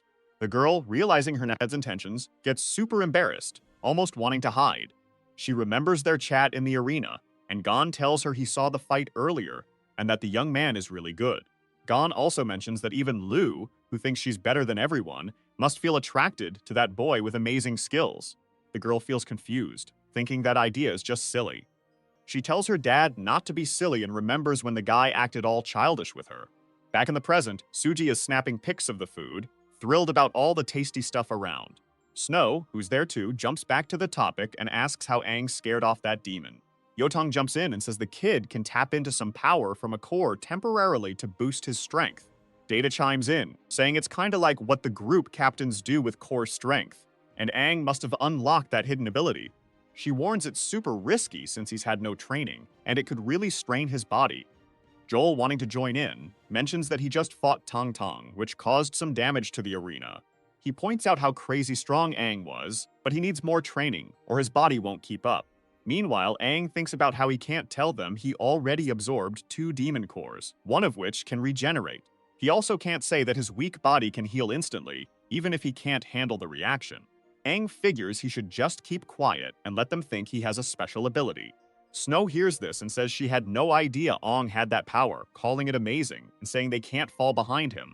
But Liu isn't happy at all, questioning if that kid really has that ability. Tong mentions that Aang and Liu were supposed to be punished for sneaking out at night, but since they took down the Fin demon, they dodged that. Joel reminds them not to get too excited since the group competition is still on and they're in last place, so they need to step it up. Aang agrees, saying their group is aiming for the top and won't settle for less. The narrator explains that a month passed after the demon wave, and to score more points, Many teams started taking on rank missions, causing a shortage. So Lu and the others talked it over and made a big decision. They decided to go for a golden chicken, betting their points and challenging other teams. Their first target was the Black Weapon Group, and we see their leader asking if Aang remembers the kick from their last fight. Lu brushes him off and says they want to bet 10 points on a solo match. The leader gets annoyed but quickly agrees, saying this time Captain Ji Yeo Tong won't be there to stop the fight. All four of them, looking tough, then tell Aang's group to step up. In the city's battle arena, we see two people on the field with a crowd watching. The Black Weapon Group leader tells Aang that a lot of people are watching, and he better not come crying later. Aang just replies that the leader shouldn't count on victory yet, and asks why he isn't fighting as the leader. The redhead says the person up there is a girl, and he's sure his team will use that as an excuse not to give up the points if they lose. But luckily, their leader is also a girl. We then see a pretty young woman with some bee-like antennae. Aang, noticing she's being underestimated, just says he gets it and tells them not to underestimate their leader. Finally, he points out that the girl isn't just some sad little girl. Suju, without wasting time, starts snapping pics of Lu, who's about to kick off the battle. Seikyu gets surrounded by a green aura and tells her opponent to hurry up and start the fight because she wants to finish it quickly. The girl with the antennae says the girl must be from the Seru family, known as the Sulky Rakshasa. She boldly states she wants to see how Seikyu does in the battle for their group's honor. Before her opponent can provoke her more, the white-haired girl charges at her with her weapon. With a giant needle in hand, the girl with antennae quickly defends herself. As she reacts instantly, the young woman panics, realizing that even though Seikyu has only a green core, she's moving like someone with a blue core. For some reason, Lu uses her fingers to touch that little bee girl, and her opponent's veins start turning green. She then uses the disarm ability, making the weapon that the Black Weapon's vice leader was holding drop to the ground. The white-haired girl thinks she was right. Even though those veteran groups became warriors before them, they all rely too much on teamwork. Saikyu's opponent has her hands pinned down and can't do anything else. Thinking that the young woman pumped energy into her muscles, Lu comments that her opponent is leaving herself too open to attacks, which is a big no-no in hand-to-hand combat. She starts hitting the bee girl in front of her without holding back. The Black Weapons leader thinks Situ is targeting all the joints and tendons of his teammate. In a flash, the girl wraps up her attack, and that little bee goes down, defeated. Seidu finally says her family is way better at hand-to-hand combat than anyone could guess. She thanks everyone for the win and starts to take charge. The crowd is blown away by that little genius girl's skills. A is thrilled that his team finally scored 10 points and reminds the Black Weapons leader to transfer them. Frustrated, the leader thinks Sidu Lu is really strong. He then declares he'll be the next to fight and asks if the girl is up for that challenge for another 10 points. Lu jumps at the chance, super excited about the possibility of snagging another 10 points. But Aang steps in and says their leader just fought and needs a break. He insists he'll fight in her place. The redhead gets annoyed, saying Aang has no right to do that and insists he'll only fight the actual leader. Our main character replies that's exactly why he should fight. If the redhead wants to face the leader, he has to get through him first. Teasing his opponent, the boy says if the redhead lacks the guts to fight, that's not his problem. The vice leader, though, says that's a terrible way to kick off a fight. The boy then agrees, saying he'll beat Aang so badly that even his mom won't recognize him. And all his teammates can't believe he fell for that. Snow tells her friend that Aang is about to fight, and the girl reveals she's already snapping pics. The two opponents climb onto the arena and face off. The Black Weapons leader quickly pulls out his weapon. He mentions he switched to a training weapon that fires air bullets, so Aang doesn't need to worry about getting hurt, though it'll still sting. Hearing this, our protagonist is surprised that training bullets even exist, since there weren't any back in his day. While warming up, the boy tells his opponents to make sure to aim well. One of the Black Weapons members jokes that the boy is a total rookie since their leader's aim is legendary among all warriors. The redhead says Aang is super confident and would let him use any weapon, but warns he shouldn't cry after losing. The boy thinks he only has a dagger, but the weapon from his past life brings back memories since it was so unique. He then says he has no preferences and will just use his fists, which should be enough. Aang's opponent is impressed by how bold the boy is. The other Black Weapons members wonder what Aang is talking about and if he's lost it. The redhead laughs, asking if the boy is really going to fight with just his fists, claiming all rookies are cocky. He says he gave Aang a chance, but since the boy didn't pick a weapon, he'll let him fight however he wants. Finally, the leader says he'll still speak up because even a lion trying to catch a rabbit gives it his all, so he won't give the boy any breaks. Our protagonist, already bored with all the drama, simply replies that's cool, and he should just do his best. Snow, watching from the crowd, comments she'd love to see their faces when they find out Aang single-handedly took down a demon with a fin and beat Yeo Tong. Lu, hearing this, can't believe Aang actually won against the captain and finds it annoying, wondering if that guy is better than her. She also thinks again about what her dad said every time she sees that idiot's face, but insists it's impossible and she shouldn't dwell on it. Just then, the judge overseeing the match signals for them to start. In a blink, as soon as the fight kicks off, the redhead creates distance by moving in another direction. He thinks the longer the weapon's range, the more damage it can deal, and he plans to put 1,000 holes in the boy before he even gets close. Lu notices, instead of shooting right away, the guy is using his speed to find a better spot, so Aang might be in trouble. Our protagonist thinks that since the captains know his strength, he doesn't need to hide it anymore, and his goal is to finish first. He also realizes that to fight the demon inside him, he needs to regain his strength from his past life, including his weapons. Plus, he has to be stronger than he was before to stand a chance against that creature. Seeing his opponent standing still, the redhead finally reaches the distance he wants and gets ready to fire with his huge weapon, aiming at our protagonist. He shoots a blast of air that zooms out at crazy speed, even pushing him back hard from the recoil. At that moment, Aang finally wakes up, saying this is why he'll use the demon inside him to get stronger and surpass it. After focusing back on the fight, Aang easily dodges the shot, letting it zip by him. Without missing a beat, he uses a push from the ground to rush at his opponent, closing the gap fast. He speeds toward the redhead leader while activating his core, which starts glowing with a reddish aura. With his weapon ready, the redhead reloads and says he knew his opponent would charge. He mentions that his right hand has homing bullets and calls Aang a fool, firing at him right after. The bullets head straight for our protagonist. The guy thinks those fast, sticky bullets are tough to dodge, even for someone with a blue core. He adds that if one hits, the others will follow and hit too. Meanwhile, Aang feels good about it, saying it's perfect since he wanted that guy to be his opponent to show off his strength. He uses his water ability, turning into liquid and dodging the bullets. The other members of the Black Weapon Gang are confused about how he dodged the leader's shots, saying his speed was as fluid as water. In a flash, the young man appears right in front of his opponent, and the redhead says he was planning to use his final move to win. One of the crazies in the crowd says the leader's weapon can store energy, which combines with the bullets to fire a burst. Thinking he's already winning, the redhead wonders how Aang will dodge that precise explosive bullet from so far away. But before he can celebrate, Aang starts using his wood ability in his hand. He makes roots grow at the redhead's feet, trapping him. Then, accidentally, the guy fires his shot upward, impressing everyone in the crowd. Aang finally grabs the weapon from his opponent and deflects it away, getting ready to punch him. He lands a solid hit on one of the redhead's joints, making him drop the weapon. Right after, Aang kicks the redhead, sending him flying without his gear. The Black Weapon Gang, watching the fight, sees their leader thrown far away and starts to worry.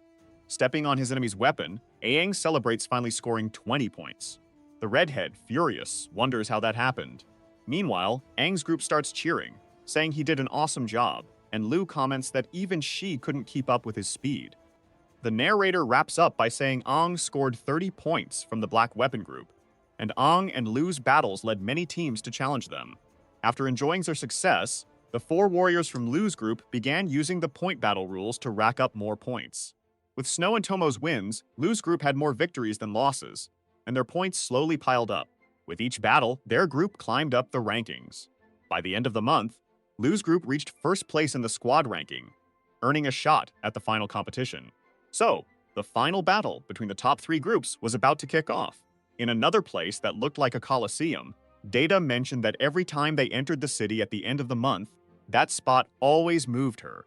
Joel asks how long it took Lu's group to go from last to the top of the rankings, noting it's not easy for rookies. Giles adds she heard those kids used points as bets and fought other groups, winning more than they lost. The girl says this method was pretty desperate, and thinks Tang Tang should have stopped them. The blonde replies that they relied on their own strength to earn those points, so there was no reason to halt what they were doing. Yotong, remembering the fights, notes he kept a close eye on all the group members, and the other two, Snow and Suju, are also really good. The three friends finally arrive at the gate to the Colosseum and pause for a moment. Joel says it's the first time in years that a rookie group has made it to the finals among the three squads, and the news has spread so much that everyone probably already knows. Tang then places his hand on the gate and quickly opens it. The man says he's excited to see who will be the final champion of the competition. Right after, we see a bunch of warriors in the crowd. A pink-haired girl can't believe an unknown rookie group made it to the finals. It turns out the pink-haired girl is the leader of the winning group from Dada and Gel, the Star Flower group. Nearby, the winning group from Joel, the Splendor group, is also there, and their leader is surprised that Yaotong's winning group is made up of rookies. Suju is there too, stretching and taking pictures of the place, commenting that it looks like all the groups are ready to start. Snow says that the Starfloor and Splendor groups are the top teams, led by Gel and Joel, and they're pretty famous in Helios. He mentions there's even a rumor that the next 3 squad leaders will take over as squad leaders. Our main guy, who's also stretching, wonders if those groups are really that great, and if they are, they need to step up their game. The boy thinks that even though he's not in great shape, his secret ability should let him fight at a high level and maybe even win the competition. Just then, Gel shows up in the center of the Colosseum and calls her group over. Without hesitation, the Starflower group rushes to her, treating her like a mother figure. They start saying that the Starflower group is ready to take first place and want a bonus if they do. The Splendor group leader shows up and says the prize the girls want is pretty trivial, asking if that's all they can think about. The boy adds that his group just wants to go to a rank B city and face strong fighters, not buy clothes. The Dada group leader fires back that the boy doesn't get it, saying buying clothes is super important to the girls, calling him an idiot. Joel and Yaotong comment on how energetic both groups are, and then they drop down from the sky into the Colosseum. The blue-haired boy jokes about whether the groups will keep fighting until they fall in love, and both leaders roll their eyes at him. Yaotong looks around and sees his students are spaced out, so he quickly turns and calls Liu's group to kick off the competition. After finishing their stretches and determined to win, they confidently walk over to their teacher. Once all the squads are lined up, Tong Tong starts his speech, saying that everyone there knows each other, at least a little. So he skips the intros and gets right to the point. He explains that the competition will have 2 parts, a group battle and an individual fight, and points will decide the winner. Dadagella chimes in, saying the rules and more details will come when the competition starts. She mentions that everyone is aiming for first place to snag a prize, so the reward for this competition won't disappoint. Next up is Joel, who tells them that first place will get a chance to intern in a rank B city for a week. Hearing this, all the other group members, including Luz, start celebrating. Snow asks her friend what she'd do if she got to go to the rank B city, and Suju says she'd buy a new camera. Kyotaeung then asks all the group leaders to come over to him. While the leaders do this, the rest of the members are buzzing with excitement, chatting about the competition prize.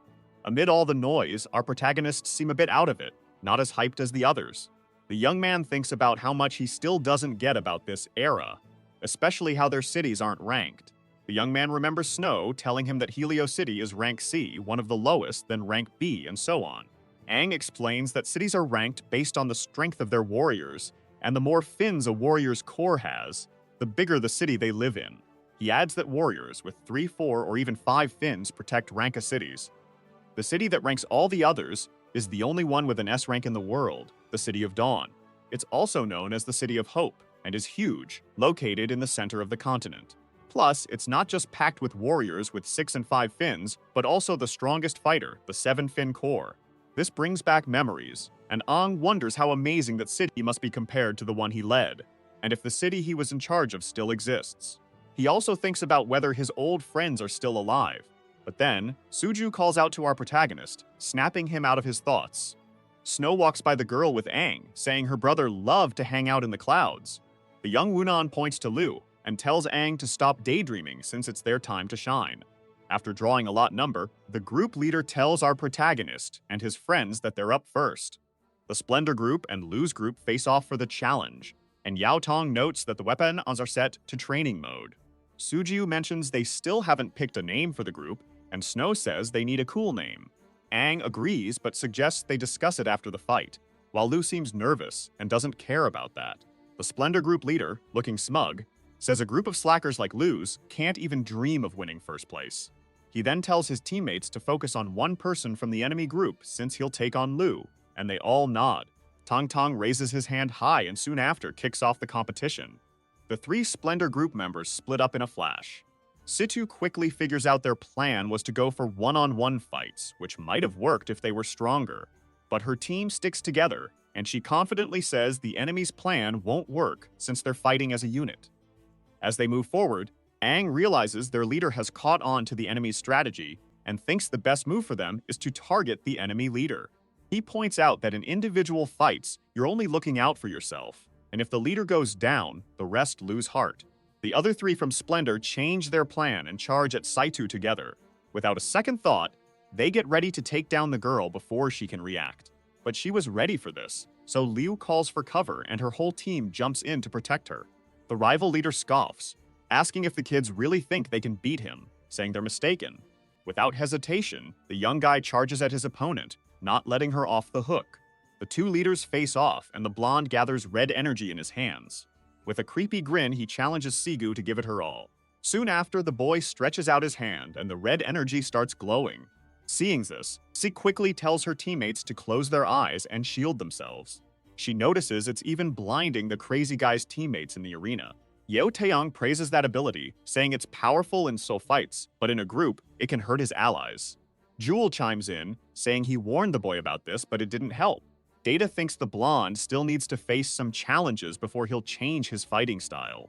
After that, the blonde gets ready to strike Lu with his dagger, claiming a rookie like her can't handle that light attack. He adds that taking her down would throw the whole group off balance, and then he lands a solid hit to Lu's stomach. But as he does, he notices something odd. Aang shows up, separating the blonde from Lu. With water glasses on his face, the young man questions if his enemy is crazy for using a technique that even affects his own team. Annoyed, he lifts his leg high for an axe kick and successfully slams it into his enemy's shoulder, knocking him down. After taking that hard hit, the blonde quickly backs off to put some space between them. Frustrated, he asks when the boy put on those water glasses. Our protagonist ignores him and says, fighting in a group without thinking about your teammates is a terrible move. The boy is thrilled his plan worked, and at that moment, the blonde's ability fades, letting Lu land. She sees her teammate in front of her, and confused, tries to figure out what's going on. Aang starts walking the other way, and as he passes Situ, he says he'll leave the rest to her. Lu, on the other hand, is unsure, wondering how Aang took down that guy when no one else could see. Situ then gets ready to move forward, saying Aang's isn't so bad after all. Without a second thought, she uses her legs to launch herself at her opponent, who has his guard down. The blonde is furious that the girl has the nerve to come at him like that, saying he'll blind her again with his light attack. But then he realizes he can't move his arm because Aang dislocated it. In that moment, Lu lands a solid punch right in his stomach. Youngwoon agrees with the boy, saying battles should be wrapped up quickly. With her dagger ready, the girl takes the chance to hit several spots on her opponent. Meanwhile, Aang is pretty chill, only helping Snow and Suju a bit, but they were going to win anyway. After messing around a bit to support his teammates, our protagonist turns around. Everyone sees Su standing tall and realizes she beat the arrogant blonde. Completely worn out, the other three know they can't do anything more and basically give up. Liu Tong tells his teammates that it's all over, and Zhuo comments he didn't see that coming. Dada, watching this unfold, tells Tong Tong that her student Aang still hasn't used that ability. Meanwhile, the leader of the Starflower group is sitting, waiting for her moment. Confused, the girl wonders if the blonde really lost, and if it was because of Siku Liu. Embarrassed, the boy admits they underestimated her team. He warns them they'll be next, reminding them they're longtime rivals. Later, we see our protagonist's group just hanging out, waiting for their next opponent. The pink-haired girl feels bummed out by what the Splendor groups said. Data Gel then announces that Lu's group will face the Starflower group, and that all weapons are now in training mode. Finally, she gets ready and kicks off the battle between the two groups. The leader of the Star Group tells her team not to worry about what Splendor said, and just stick to their training. Meanwhile, Snow starts charging up one of his abilities, focusing all his power into a single punch. He quickly smashes the ground, creating a crater. A wave of energy spreads across the arena, and our protagonist group gets surrounded by a shield. Aang thinks it's the perfect time and starts using his ability. Vines and roots burst from the ground, grabbing the confused girls. Our protagonist thinks it's working, and that the elements he absorbs are still active. He reminds himself he already has wood and water and wants to figure out what other elements he's missing. To keep the plan going, Liu finally tells Snow to do something, and the boy quickly agrees, getting ready. Without hesitation, he surrounds himself with an orange shield and charges at the opponents. The pink-haired girl tells her team to dodge the attack, and they follow her lead. She also tells her team to spread out and regroup fast, thinking they've been pushed out of formation. But before she can think too much, Suju and Liu charge at her with a combined attack. They land a kick on her, and she barely manages to defend against both hits. The girl calls for help, but when she looks around, she sees her 3 teammates are busy fighting Snow and Aang. Alone, our protagonist manages to punch 2 girls from the Star Flower group. This reminds us of when the leader of the Splendor group warned the girls. We see the boy telling the short-haired leader to watch out for Aang because he's probably the strongest in Liu's group. He adds that this little demon can control the whole battlefield by himself. Back to the present, Suju, holding her dagger, tells the short-haired girl to stay focused. But proud as she is, the girl replies that she doesn't need to since she's an agility user. Suju laughs and says she's also an agility user, then suddenly appears behind her. The girl gets ready to kick her opponent and end the fight. She manages to pull off a jujitsu move called a triangle, choking her opponent with her thighs. Seeing this, Datagel comments that it looks like the fight is over, and Jewel adds that Liu's group has won all their battles. All the groups fall into formation, and Yatong explains that in this phase, they can challenge any member of any group at any time. The leaders of Splendor and Starflower are furious about their defeat. Both leaders shout that they want to challenge Aang from Liu's group. Yotong responds that individual battles can only be one-on-one, and they need to decide who goes first. But with all his arrogance, our protagonist says it's no problem and to save time. He agrees to fight both captains at once without any issues. So for the first individual battle, Aang gets ready. He thinks this is his last fight, and he needs to take things seriously. The 2 captains from the other groups prepare, and the blonde boy mentions they seem to be underestimated, while the girl vows to make Aang regret it. Data states the rules are the same as before. The battle won't end until one side admits defeat or can't fight anymore, and then she starts the fight. They both move to opposite sides of Aang, planning to surround him. The blonde boy reminds the short-haired girl not to forget the plan, and she tells him to stop bothering her. Meanwhile, Aang starts to gather momentum with his legs like he's about to jump, but really, he charges at one of his enemies, the leader of the Splendor group. The girl with him sees Aang moving super fast and warns her buddy to watch out. The boy says he's not that easy to take down and tells Aang to stop underestimating him while getting ready for his light attack. The girl realizes that this glow means they're about to jump straight to that part of the plan. Then we flash back to when the blonde boy told the short-haired girl they had to win this fight to get the prize. He also mentioned he had a plan for victory, and all she needed to do was wear those special battle glasses. He explains that the glasses would protect her eyes from his light ability, and then he blinds Aang. The short-haired girl has to hit him with everything she's got. Holding the glasses, she can't believe the selfish boy is actually giving them to her. The blonde boy says Aang won't be easy to beat, and if they want a shot at the Rank B city, they need to work together.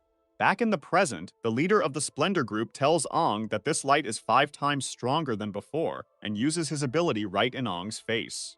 Data Gel and her friends say the brat is gathering a ton of energy to form a light beam, stronger than the last one. Suju, who's taking pictures, finds her vision blurry and complains, saying it's messing with her fun. At that moment, the pink-haired girl thinks the guy must have lost his sight for a bit, and decides to speed up to take him down. She runs towards Aang, aiming to end the fight fast. Once she gets close enough, she declares she'll finish Aang with 1 hit. But the young man doesn't seem bothered by the light, and turns around, saying he was right, and she really is the one attacking him. She feels a crushing pressure, and wonders what's up with his G, like she's about to drown. Aang then uses his water ability and surrounds the girl as if capturing her. With a hand made of water, the boy traps the girl in his powers. The blonde, nearly blind from his light beam, asks why his partner is screaming instead of attacking Aang. She replies that she's being captured, her glasses fell off, and she can't see anything. The boy with black and white hair apologizes, and right after trapping her, he says their plan is doomed. He controls a path and lands a solid hit on the blonde's chin, knocking him out. Then he throws the short-haired girl far away as both allies go flying. The 2 group leaders crash to the ground, totally defeated. As the students hit the ground, a cloud of dust rises, and Yao Tong, seeing this, worries that if those kids aren't careful, they might get hurt. Concerned for his students and their teammates, he rushes into the arena to check what's happening. After a moment in the air, he finally lands, kicking up some dust. When he opens his eyes and looks ahead, he feels Ong giving off a terrifying vibe. Our protagonist, standing tall, simply tells his teacher that the battle is over. Everyone from the Splendor and Starflower groups sees dust settling and starts wondering if their leaders won. But Lu says no, just guessing, but it looks like Ong is the one who won. As the dust clears, it's revealed that the two leaders are down, while Aang is still standing. His group rushes over to celebrate with him. Snow says great job and asks how he managed to break through that flash of light, congratulating him. The young man simply says he took the glasses from their enemies, and right after, Snow hugs him, saying he did awesome. Seeing this, Lu wonders why she always feels like that boy is hiding something. Yotong then calls Lu's group and tells them to gather up. Their captain congratulates his students and announces that their group is in first place and has won the competition. Jia tells Ong he did a fantastic job since every battle was a surprise, especially how he fought back against two opponents. The boy feels embarrassed, thinking he was supposed to be the strongest warrior, and even with a weak body, he shouldn't lose to those kids. Tonk Tong says that tomorrow they'll head through the underground tunnel to the nearest Rank B city to kick off internship week. All four are super happy, especially Snow and Suju, with the news. The teacher says they should wrap things up and that his students need to prepare and meet in the morning. Later, outside, Snow and Suju chat about their plans, and Aang asks what his friend Lee is going to do, and the girl says she's still thinking about it. As those young folks head out, Joel mentions how scary Aang is, saying if they went all out, the three of them probably couldn't take him down. Tong Tong agrees, adding that the guy doesn't belong to that city, and will likely keep pushing forward until he hits his peak. Joel thinks it was smart for Tong Tong to take his students through the tunnel, since it's way safer down there than up top. Dad adds that they should stay alert since some demons can still slip in, and he tells his buddies not to stress. The narrator explains that the underground tunnels are twisty and tricky, built ages ago, but now only a few people use them. Inside one of these tunnels, we see a quick warrior running for his life. But then, some red energy catches up and hits him. Sadly, the warrior gets sliced up and totally defeated by a creature. Holding another victim's body, the creature says these human warriors are weak and that it's bored. The monster mentions it's lost and wonders how it got off track. We see a two-finned demon with unknown powers, and it's already taken down 32 warriors. The next day, Suji is blown away by the underground tunnel, saying it's the first time she's seen such an ancient structure. While snapping photos, she remarks that it looks like it was built ages ago and asks how old the tunnel is. Yoktong replies it's been around longer than him, so it's super old. The girl notices it's really empty and asks if the guy is sure people still use it. Their teacher explains that after the Battle for Dawn, where many brave warriors gave their lives, things slowed down and energy crystals became rare. Because of the huge shortage of crystals and energy, that underground network was slowly abandoned, and this tunnel was built during King Aang's time. Suji then turns to her friend and says the tunnel was made during the reign of that king, who shares the same name as her buddy. Our main guy, looking a bit distracted, just says that's right. For some reason, veins pop up on Yeotong's forehead, and he gets pretty annoyed. He yells at his students that just because he shares a name with the king doesn't mean he built it, and they shouldn't joke about the greatest warrior. Our main guy chuckles a bit and says the teacher didn't need to ruin his joke, while Suji points out that the captain seems pretty annoyed. Even Lu, who's usually serious, lets out a small laugh and calls Aang a fool, realizing he lost his cool. The teacher straightens up, thinking he's been too relaxed with these kids. He tells his students to be more aware of their surroundings and that it's time to move on. Aang feels embarrassed since he suggested the plans for that tunnel before. But something Yeotong said feels off, as even though it's called an underground tunnel, it's really a huge network of underground paths and isn't meant to connect all the big and small cities. Instead, it's the safest and most valuable route in the world. With his hands on the wall, the boy thinks he never imagined that the best plan, made that year, would end up a total mess. Curious, Ainov asks if the energy crystals the captain mentioned are like the demonic cores they use, and the man agrees.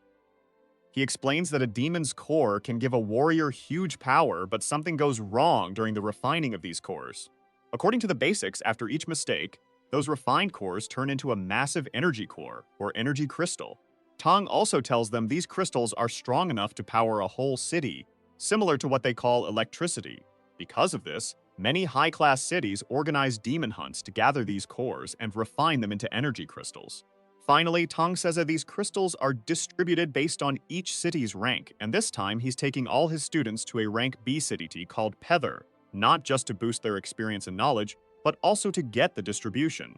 Confused, Suju asks what happens if the energy crystal in the city runs out and there are no extra cores to trade. The man replies that if that happens, the whole city would be completely paralyzed. Hearing this, everyone in Lu's group is shocked by the thought. Tong explains that without the energy, normal life can't go on, and the city's key functions, along with its defenses, would become useless. Finally, without those defenses and the city unable to function normally, people would have to leave their homes and find shelter. But the young man reassures them that the crystals in Helio City can hold up just fine for another 3 months. Feeling relieved, Suju sticks her tongue out at her captain, saying he was mean for talking like that as if it were a scary sea situation. Suddenly, the man stops and says his students need to be fully ready this time, since as a rank B city, Heather has some incredible warriors. He even heard that one of the warriors with a 3-fin core reached a synchronization rate of 69%. Hearing this, Snow and Suju's eyes light up, and the boy says that's amazing, and his friend agrees. Our protagonist starts feeling a bit jealous, thinking about the guy right behind them, who's a 7-fin warrior with a 96% synchronization rate. Then, Suju spots a big red button next to her and feels the urge to press it. But our protagonist quickly tells her to stop and not touch it. After giving his student a light smack on the head, Tang warns her not to mess with things carelessly and thanks Aang for keeping an eye on her. He explains that this is an emergency button that shuts down the core, used to seal off the tunnels in emergencies. We see that the button says complete closure on it. The man tells them that if this button is pressed, a heavy metal wall will drop down from the ceiling circles to close the tunnel. This can only be used in emergencies to protect other tunnels and cities. Our protagonist thinks at least his strongest tunnel ability is still working fine. Suddenly, he feels something that terrifies him, sensing a strong bloodlust. The boy says it's coming from ahead, and comments that something seems to be approaching. He activates his core, and a dagger starts forming in his hand. Right away, Yeo Tong picks up the smell of blood and realizes what his student is sensing. He wonders if Aang has a better nose than him, but quickly brushes it off. The young man tells everyone to get ready for battle, and Tang instructs his students to drop their backpacks and form up. At the end of the tunnel, they spot a huge bloodstain and feel a heavy pressure coming from there. Staring at the strange blood, Yuftong gets really scared, realizing it's heading toward the city of Peather. He sees a humanoid figure with a core in its chest and wonders if it's a demon. But then Tong realizes it's actually a warrior from Peather stumbling toward them. The warrior mutters a few words but is clearly hurt and weak. Suddenly, his eyes roll back and he collapses, unable to stay upright. Our protagonist and his teacher try to figure out what's going on and what caused the young man's injuries. Devastated, the boy passes out completely, saying a demon wave hit Peather, and the city has already sounded the abandoned city siren. Lu asks his master what that means and if they should help. The captain explains that the abandoned city siren only goes off when all the city's warriors are dead, and there's no one left to defend it. Hearing this, Snow, Lu, and Suji are in total shock, unable to believe it. Our protagonist realizes the city was overrun by demons and wonders how many lives were lost. Suddenly, a loud noise comes from the side, and sparks fly from the back of the tunnel. An energy blast shoots between Yeo Tong and Aang, hitting the fallen warrior. Frightened, Aang gets annoyed because he was too distracted to react. Then the energy wave that hit the wounded soldier drags him into the darkness. A demonic hand grabs him by the head and says it found him. The demon, looking imposing, seems confused about why there are still people around. The creature also says that if they didn't kill all those people, it couldn't report its mission's success. At that moment, the warrior tells everyone to run. Annoyed, the demon says the dead should stay silent and decapitates the poor human. The 2-fin demon declares it will keep killing and starts moving toward the survivors. The creature gets excited seeing so many potential victims and pulls out its weapon, which is like a whip with a blade. It wonders who to kill first while twirling the weapon. The monster quickly decides and throws it at its target. The target turns out to be Snow, who's in shock as the attack comes at her. Yutong, who just summoned his weapon, steps in to protect her. After defending his student, he grabs the opponent's weapon to stop the attack. With that, the fire object changes direction. shooting upward and causing an explosion on the ceiling. The creature gets really interested, commenting that Tong Tong is actually good, better than the last one it faced. Aang's teacher thinks this two-fin fire demon is stronger than he expected and knows he can't take another hit. Grinding his teeth, the captain realizes this isn't the time to fight the creature. He needs to protect his kids and can't waste time. Suddenly, he grabs Aang's arm, who's ready to fight, and tells him their only choice is to run. So, Tang starts pulling all his students away from the monster. The creature, in a scary way, asks if the human really thinks he can escape. It uses its fire powers to launch itself, bouncing off the walls, and suddenly, the monster is right behind Tang. The blonde tells his students to rush through the gate while he presses the button, but at that moment, the fire beast is already behind them, ready to catch them. Aang says something to his teacher and pushes his classmates and teacher through the gate to protect them. Losing his balance, the boy rolls across the floor. When he turns around, Tong Tong realizes what his student was trying to do. Meanwhile, as it creeps up on its victim, the monster says it will survive just a bit longer. It declares it wants all the humans to die, and right after that, the beast charges again. At that moment, our hero hits the button and uses his knife to shatter the glass. Along with that, he presses the button, causing the entrance doors to close. His friends try to stop it to keep their buddy from being left behind. But before they can help, all they see is Aang nearly getting attacked by the creature. Still, our hero puts on a brave face, as if telling his friends to save themselves. Lu tries to pull him back, but it's already too late, and the door has shut completely. The girl starts banging on the metal door, worried about her friend. Yao Tong remembers that before being pushed, Aang asked him to protect his free students. So he stands up and tells his students to calm down. He says Aang created a chance for them to survive, and they can't waste it. It's not safe here, so they need to get out. Snow mentions that the demon is a two-fin demon, and even Aang would struggle against it. Suju agrees, saying they can't leave him behind. Lu jumps in, saying they should break down the metal door and save Aang. However, Tang explains that the door is reinforced with a special material and made even tougher with a metal alloy, so it can take hits from a three-fin demon. He adds that the door isn't easy to break, and unfortunately, there's nothing they can do. Still, Snow refuses to give up, insisting her teacher needs to think of something to rescue Aang. The young man then says that even if Joel and Dada were here, taking on that monster would be tough. But while thinking, he remembers something and says there's another way they can go. As they run, Tong Tong explains these are tunnels that split, and one leads to Ranka City, where they can ask for help. Just as they almost pass the entrance, the young man suddenly stops and says they should go that way. He and his 3 students dive into the dark tunnel and run without hesitation. At that moment, the young man thinks that choosing this path means everyone believes Aang will hold on until help arrives. Then we flash back to when Aang just pressed the button and the demon beast tried to attack him. You can see that the boy dodged the bite and instead shoved his dagger into the creature's mouth, hurting it. After that, he quickly kicks the monster, sending it flying along with its weapon. Aang regains his balance to summon all his power. The boy is super excited because he can finally unleash his full strength. Then suddenly, he starts transforming into his demonic form. At this moment, the creature is really confused, not sure if Aang is a human or a demon. Aang replies that he doesn't even know what he'd do if the demon had pushed a bit harder. He would have had to show that form in front of his friends, which would be bad. But right now, he's curious about the creature's fire element. The monster starts backing away, sensing that Aura is more than just a one-fin demon. At this point, our hero starts using his wood ability, summoning vines around him. He sends them to attack his opponent. The beast gets ready to counterattack, claiming that if the boy is a wood-type demon, its fire element is perfect to fight back. It uses a fire shield to block the vines. Aang pauses for a moment, looking a bit worried. The monster says it's going to eat the boy and make him its power source. Suddenly, the beast charges up a fireball in its mouth to blast at Aang. Without holding back, it unleashes its dragon breath to burn him. But Aang dodges it with his quick moves and rushes in to fight back up close. The demon steps back, shocked, saying Aang can't even touch it or he'll get burned. Aang takes a step back and uses his demon power, surrounded by flames. He appears behind the monster and quickly strikes with his water ability. Confidently, the young man asks how the demon can be so sure he only had the wood element for his counterattack. The two-fin demon is stunned to see that Aang has 2 elements. Suddenly, an explosion goes off, making a huge noise. After that, all that's left of the demon is its head and core in Aang's hands. After that tunnel incident, several finless demons crawl out. Aang thinks they must have been drawn in by the battle noise, and looking at the fiery core, he wonders what kind of power he'll get. The young man then crushes the core, releasing a massive energy burst toward the monsters. He starts absorbing the demon's fire, saying it will be his new power. The flames from his hand go straight into his core, which begins to absorb it. With that, a transformation kicks in and the boy's body changes.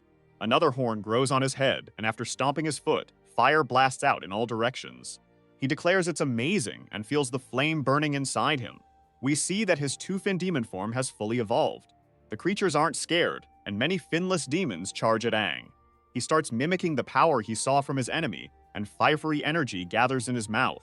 Aang unleashes that dragon breath, instantly incinerating several mindless demons. After burning them all, he walks calmly toward where the creatures came from. He calls them cursed, and says he'll use their screams to comfort the fallen soldiers the demons killed. Amid the chaos, the boy walks normally like nothing's happening. After a bit, he spots a hatch on the ground surrounded by debris. The hatch suddenly blows open, flying up and revealing an entrance. Back on the surface, our protagonist comes out still in his demonic form. He looks around and sees the victims of the demons. He also notices that Peather City is completely wrecked. The boy can't believe his eyes as he sees a rank B city totally flattened.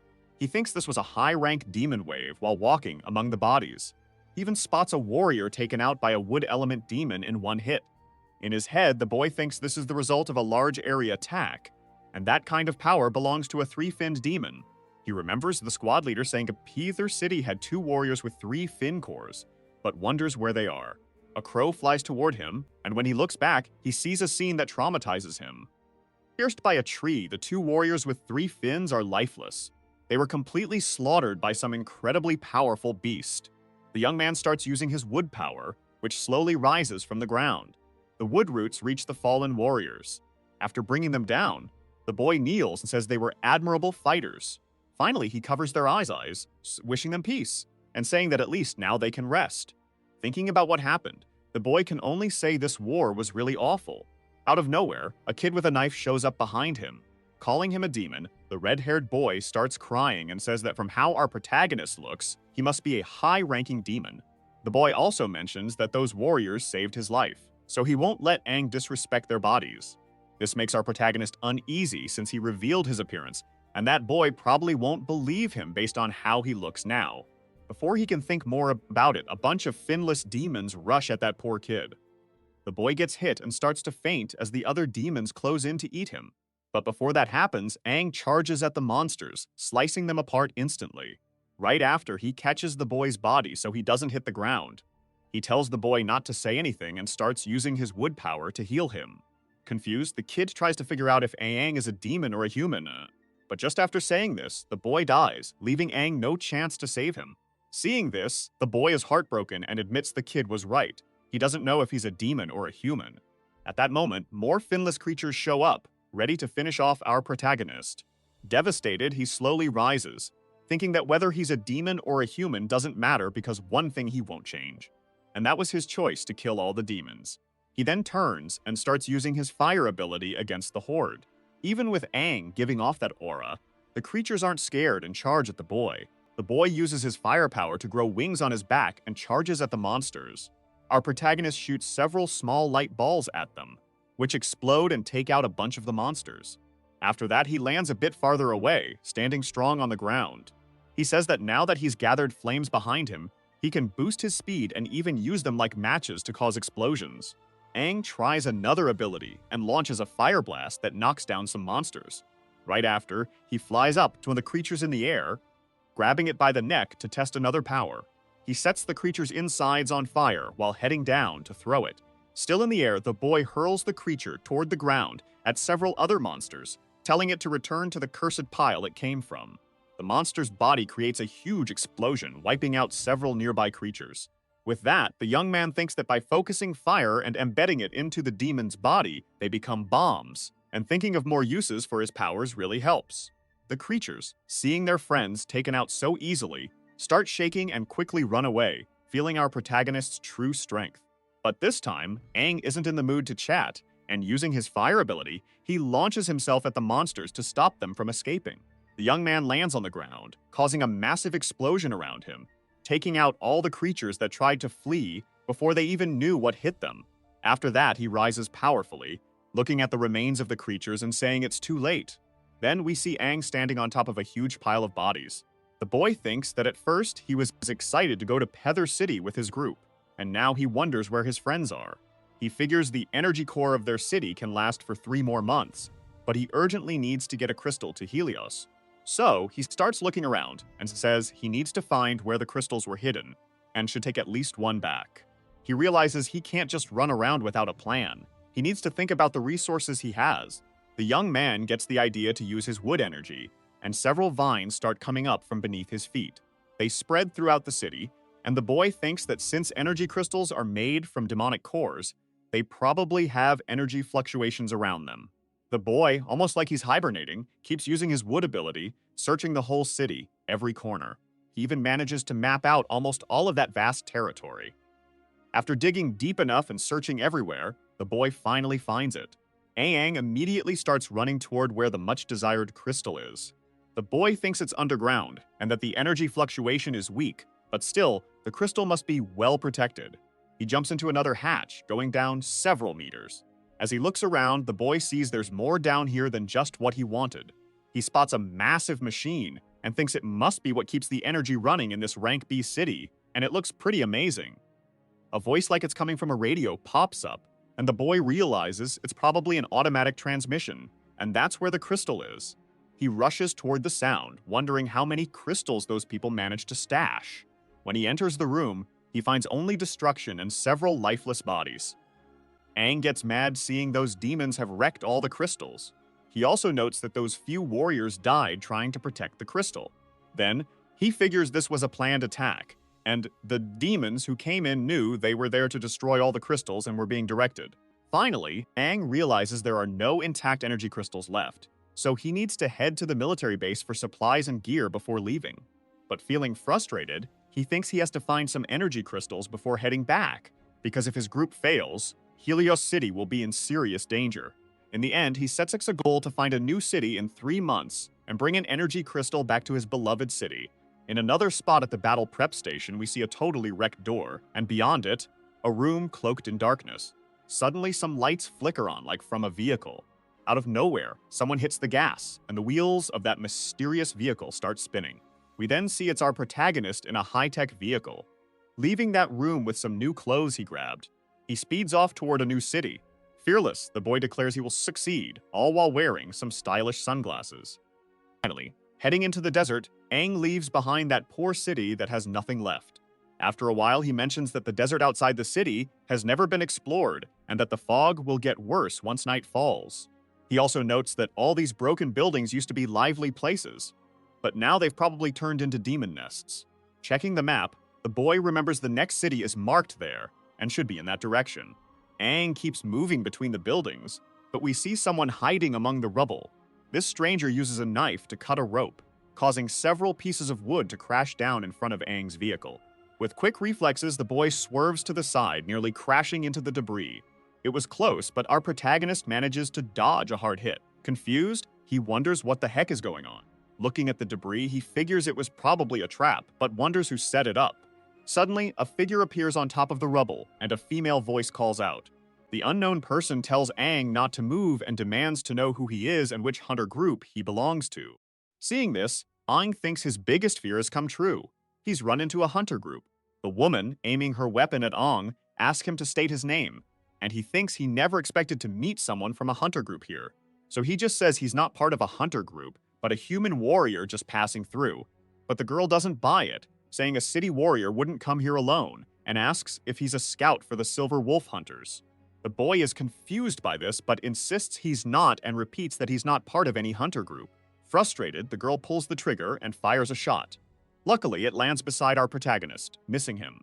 She tells him to shut up and calls him part of a bunch of bastards, questioning if any of his hunter group buddies are still alive. With all this info in his head, he starts to piece things together, thinking the girl's group was probably attacked by the Silver Wolf Hunters. Aang asks her to listen, saying he can't prove he's a warrior right now, but she won't gain anything by pointing that gun at him. Finally, the girl lowers her weapon, pointing it to the ground. Our protagonist glances to the side and notices more people coming, and at that moment, the girl sees them too and points her gun at him again. But then she gets shot and falls to the ground, her arms pierced by bullets. Aang looks over and realizes some bikers are arriving at the scene. One of the guys is celebrating after taking out the girl with the gun, and we sees they're part of the Silver Wolf Hunters. The girl, badly hurt from the shots, collapses, unable to lift her arms. Then, someone comes up from behind, grabs her head, and starts celebrating their catch. The jerk tries to get a good look at the girl's face because he's interested in her. She's too injured to react. After checking her out, he tells his buddies that she's a perfect catch, and they should do something with her. Sick of this scene, our protagonist jumps in and attacks one of the guys trying to hurt the girl. The guy's friend is shocked to see a stranger leap in and hit him. Our protagonist says he didn't want to get involved in hunter group fights, but now he has to since they look like a bunch of terrible people. He starts to unleash his aura, saying he'd give them a chance.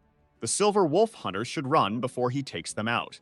But ignoring the warning, the guy who saw his friends getting beat pulls out his gun and gets ready to shoot. But before he can do anything, our protagonist grabs the gun and crushes it. He says having a gun pointed at him twice in one day really ticks him off.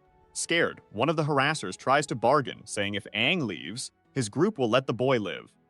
Not wanting to hear more nonsense, our protagonist uses his wood ability to summon a tree hand and punches the jerk in the gut. The guy goes flying, and the girl from before is left amazed.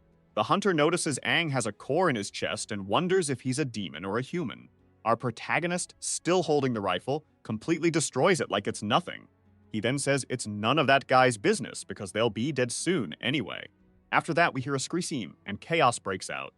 After a bit, we see Aang healing the girl who threatened him earlier. He says the bullets went through her forearm muscles, so he just needs to fix that. The girl looks back and sees her attackers totally defeated, and she's impressed.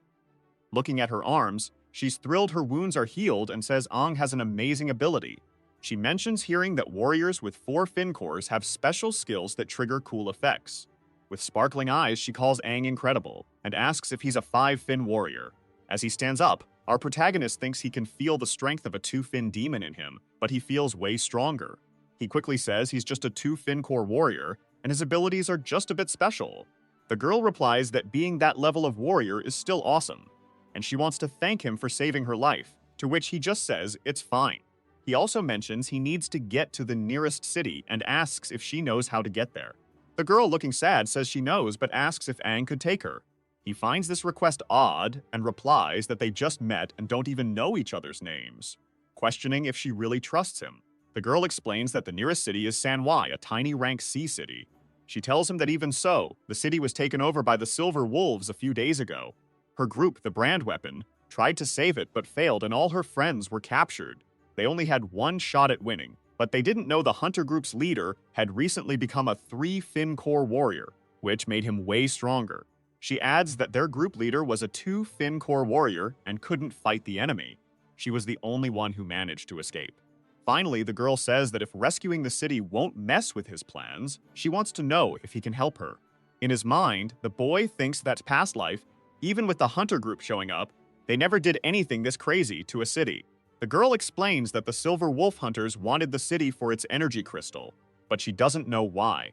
Hearing this, the Gantz man gets really interested, thinking he can't believe a small hunter group would try to take the energy source from a city.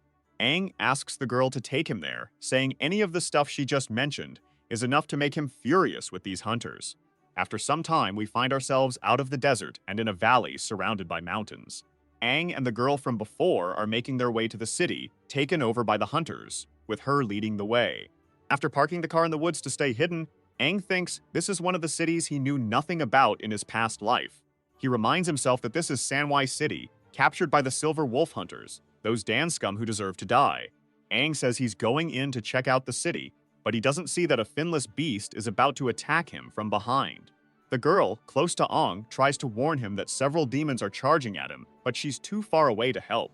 Suddenly, tree roots burst from the ground, grabbing all the creatures and stopping them from reaching Aang. He slams the monsters into the ground, keeping them from moving. At that moment, Aang decides not to kill the demons because it would just bring in more. Looking back at the girl, he says it's time for them to move. The girl is super excited about this, her eyes lighting up at Aang's skills. She thinks he's really strong, and now she feels hopeful about avenging her friends. Hidden in the forest, staring at the gate, Aang finds it odd that there are no guards watching over the city. Just then, someone rushes through the gate carrying another person, like they're escaping. An older man seems to be running with his son, begging for help until other humans show up behind him. These hunters quickly grab him and slam his face into the ground. The girl, armed, quickly aims her rifle at those jerks to protect the family. But Aang stops her, saying that would give away their position, so she should hold off. Then a huge hand reaches out from the fortress gate. The creepy hand grabs the unconscious father and son and pulls them inside. Seeing this, both Aang and the girl get really worried, realizing there's a demon in the city. Aang thinks that if a demon's there, they can't stick to their original plan to attack. So now, the new plan is to rescue them one at a time. In a flash, Aang disappears, leaving the girl super confused. He quickly takes out the two silver wolf hunters standing by the gate. The girl chases after him, telling him to wait. She thinks Aang took down the silver wolf hunters in one hit, which is amazing. But then she looks down and sees something odd. The two hunters have decayed skin, like they've been dead for a few days. Looking ahead, she spots more hunters from that group inside the city. But Aang is moving through them, attacking without hesitation. Aang realizes they're all corpses controlled by a demon with a special power, so he figures he doesn't need to hold back anymore. In a flash, he ends the lives of all those people. He thinks they're probably being controlled by that black thread connected to the heads of the dead. Aang also thinks he needs to find the demon based on the auras of those corpses. He tells the girl he's going to save the father and son now, and check if there are others alive in the city, and she agrees. In a blink, he knocks out another person and takes off in one direction. Aang jumps from house to house, getting close to the central castle of the city. When he reaches the door, he figures that's where all that aura is coming from. Without a second thought, he kicks the door down, sending it flying open. Looking inside, he sees the father and son are already lifeless. Furious, Aang activates his demonic form, realizing he's too late. In front of him stands a terrifying demon. The creature claims that everything in the city, alive or dead, belongs to her, and she planned to toy with the father and son. But since they tried to escape, that crossed the line. The monster invites Aang to come closer, eager to see her new visitor. Aang looks over and spots 3 energy crystals behind the demon, figuring that's what attracted her. Just like the others he faced, she asks if he's a demon or a human. Annoyed, he just grits his teeth and stays silent. Glancing at the demon's chest, Aang quickly realizes it has a rare purple core, which means it can create illusions. He finally speaks up, telling her that the hunters are probably dead since even their leader with a 3-fin core can't match her power. This seems to jog her memory for some reason. The monster spins around and gives a command, sending a figure rushing toward Aang. He sees the attack coming and gets confused. It turns out the attacker is the 3-fin core warrior, the former leader of the Silver Wolves, who's already dead. After blocking the attack, Aang gets thrown back several meters by the force. Looking back, he sees more hunters from that army ready to strike. The demon starts summoning them, saying there's a new guest in town. Realizing not only the hunters are there, but also all the warriors from the city and the demon's army, Aang feels overwhelmed. The creature laughs and welcomes him to its party, surrounded by corpses. The whole army beside the 3-finned demon charges at Aang to finish him off. Aang thinks a 3-finned demon would be way too much for him since he only has 2. If it were a regular demon, he'd be in big trouble. Luckily though, this is a purple core demon, not very experienced in fights but good at using illusions to control the battle. The young man taps into his new core power and summons flames around his arm. He creates a fire whirlwind that takes out all the corpses nearby, turning them to ash. The demon notices and says he's not just a normal human and wants to fight him. Aang brags about using his fire to burn all the corpses. The demon gets furious, saying those were its treasures, hard to collect. Aang replies that while it might be a bit disrespectful, letting those bodies stay under that cursed demon's control would be way worse. With his dagger ready, Aang suddenly appears in front of the demon. He attacks her multiple times, claiming her battle strength has dropped significantly. For the final blow, he just needs to destroy her core. But in a brutal move, the demon uses a child's body as a shield.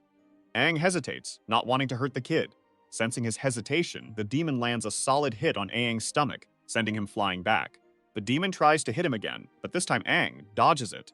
Far from the demon, he feels frustrated by the pain in his stomach and thinks he's lucky to have avoided a serious injury using his water powers. The creature then reveals it doesn't just control water, but also has an affinity for wood. Aang is impressed and tempted by that core. He uses his wood element to heal his stomach. The beast says that seeing Aang's strength, it will risk everything to take him down, and for that, it will use something very hard to get. The demon asks the child's father to bring something, and he hands over a greenish cylinder. As the demon takes it, it admits it can't believe it's using both the father and son for evil. It brings the cylinder close to its mouth, and even though Aang doesn't know what it is, he instinctively feels it's dangerous to let the demon consume it. Not fully healed, Aang grits his teeth in pain and charges to stop her. He swings a fire sword at the demon, but it's too late, and she swallows the object. The creature then uses this new power to create a purple shield around itself. Aang quickly retreats to a nearby pillar. He's confused about why the demon left and then came back so fast, wondering where she got that burst of energy. Looking closer, he realizes the monster is forcefully pulling energy from the crystals, and he can't believe it's chaotic energy, refined and compressed by humans. He mentions that if the demon sucks energy straight from the crystal, its body will blow up, something he confirmed before. The creature doesn't seem affected and keeps draining energy from the crystals on its back. The young man sees that the energy inside the demon is still chaotic but has hit a certain limit. He wonders if this is because of that remedy, but is still confused since that thing definitely wasn't made by demons. The creature starts saying it has evolved, and a purple glow surrounds its body. Aang realizes the demon really did use the crystal's energy to force its evolution. We see that the three-finned demon has turned into a four-finned creature, now looking feminine. Our hero is shocked and quickly realizes he's in serious trouble. Meanwhile, the creature is thrilled with its new look and power. It quickly creates several dark energy balls and sends them flying at Aang, who's in the air. The spheres zoom past him, and since he doesn't get the attack, the monster uses its sharp golden claw wind ability. Aang tries to shield himself with his wood ability. Sharp mini explosions erupt from the spheres, but Aang manages to wrap himself in a wooden cocoon. The demon, not wanting him to defend himself, charges at him to break it. With a swift kick, it tears Aang out of his cocoon, saying hiding wasn't a smart move. After that kick, Aang gets slammed to the ground, taking a huge hit. A cloud of smoke rises, blocking the view for a moment. We see our hero lying on the ground, totally beaten and broken. The demon, not letting him think, lands on top of him, pinning Aang's arms down with its legs. While holding Aang down, it says it's sure he can see how each fin makes a big difference in power. But still, it likes Aang. Because of this, it says it will take Aang as one of its collectibles. Then its arm, which used to have hands, turns into a sharp blade and it gets ready to stab Aang. The boy sees the blade coming toward his head and stays frozen, unable to react. For some reason, the blade suddenly stops, and space around them starts to warp. Several portals appear around the creature, spinning like someone's making them. Aang is totally confused and wonders what's happening to him. Time and space keep warping around them for some unknown reason. From one of the portals, a terrifying hand reaches out and grabs the four-fin demon by the head. A woman steps out and says she can't let a secondary character like the four-fin demon mess with her plans. The demon realizes it's the Dark Queen, but at that moment, the woman uses an ability called Compress. The demon's head starts getting pulled into another dimension, and like a black hole, it sucks in its whole body. The four-fin demon just vanishes, disappearing completely as if it never existed. The woman lands and takes the core of that creature as if to give it to Aang. She says she really couldn't rely on those useless humans since he almost died to that weak being. The creature holds the demonic core in her hand, while looking down at our fallen hero with disdain. Feeling the overwhelming aura from her, Aang notes that the creature had 8 fins, just like the red being inside him. He immediately refuses to believe that another 8-fin demon is right in front of him. The creature says if she had left things alone, she'd never know when the Red Fin King would wake up, and Aang's struggle against a 4-fin demon is pretty tragic.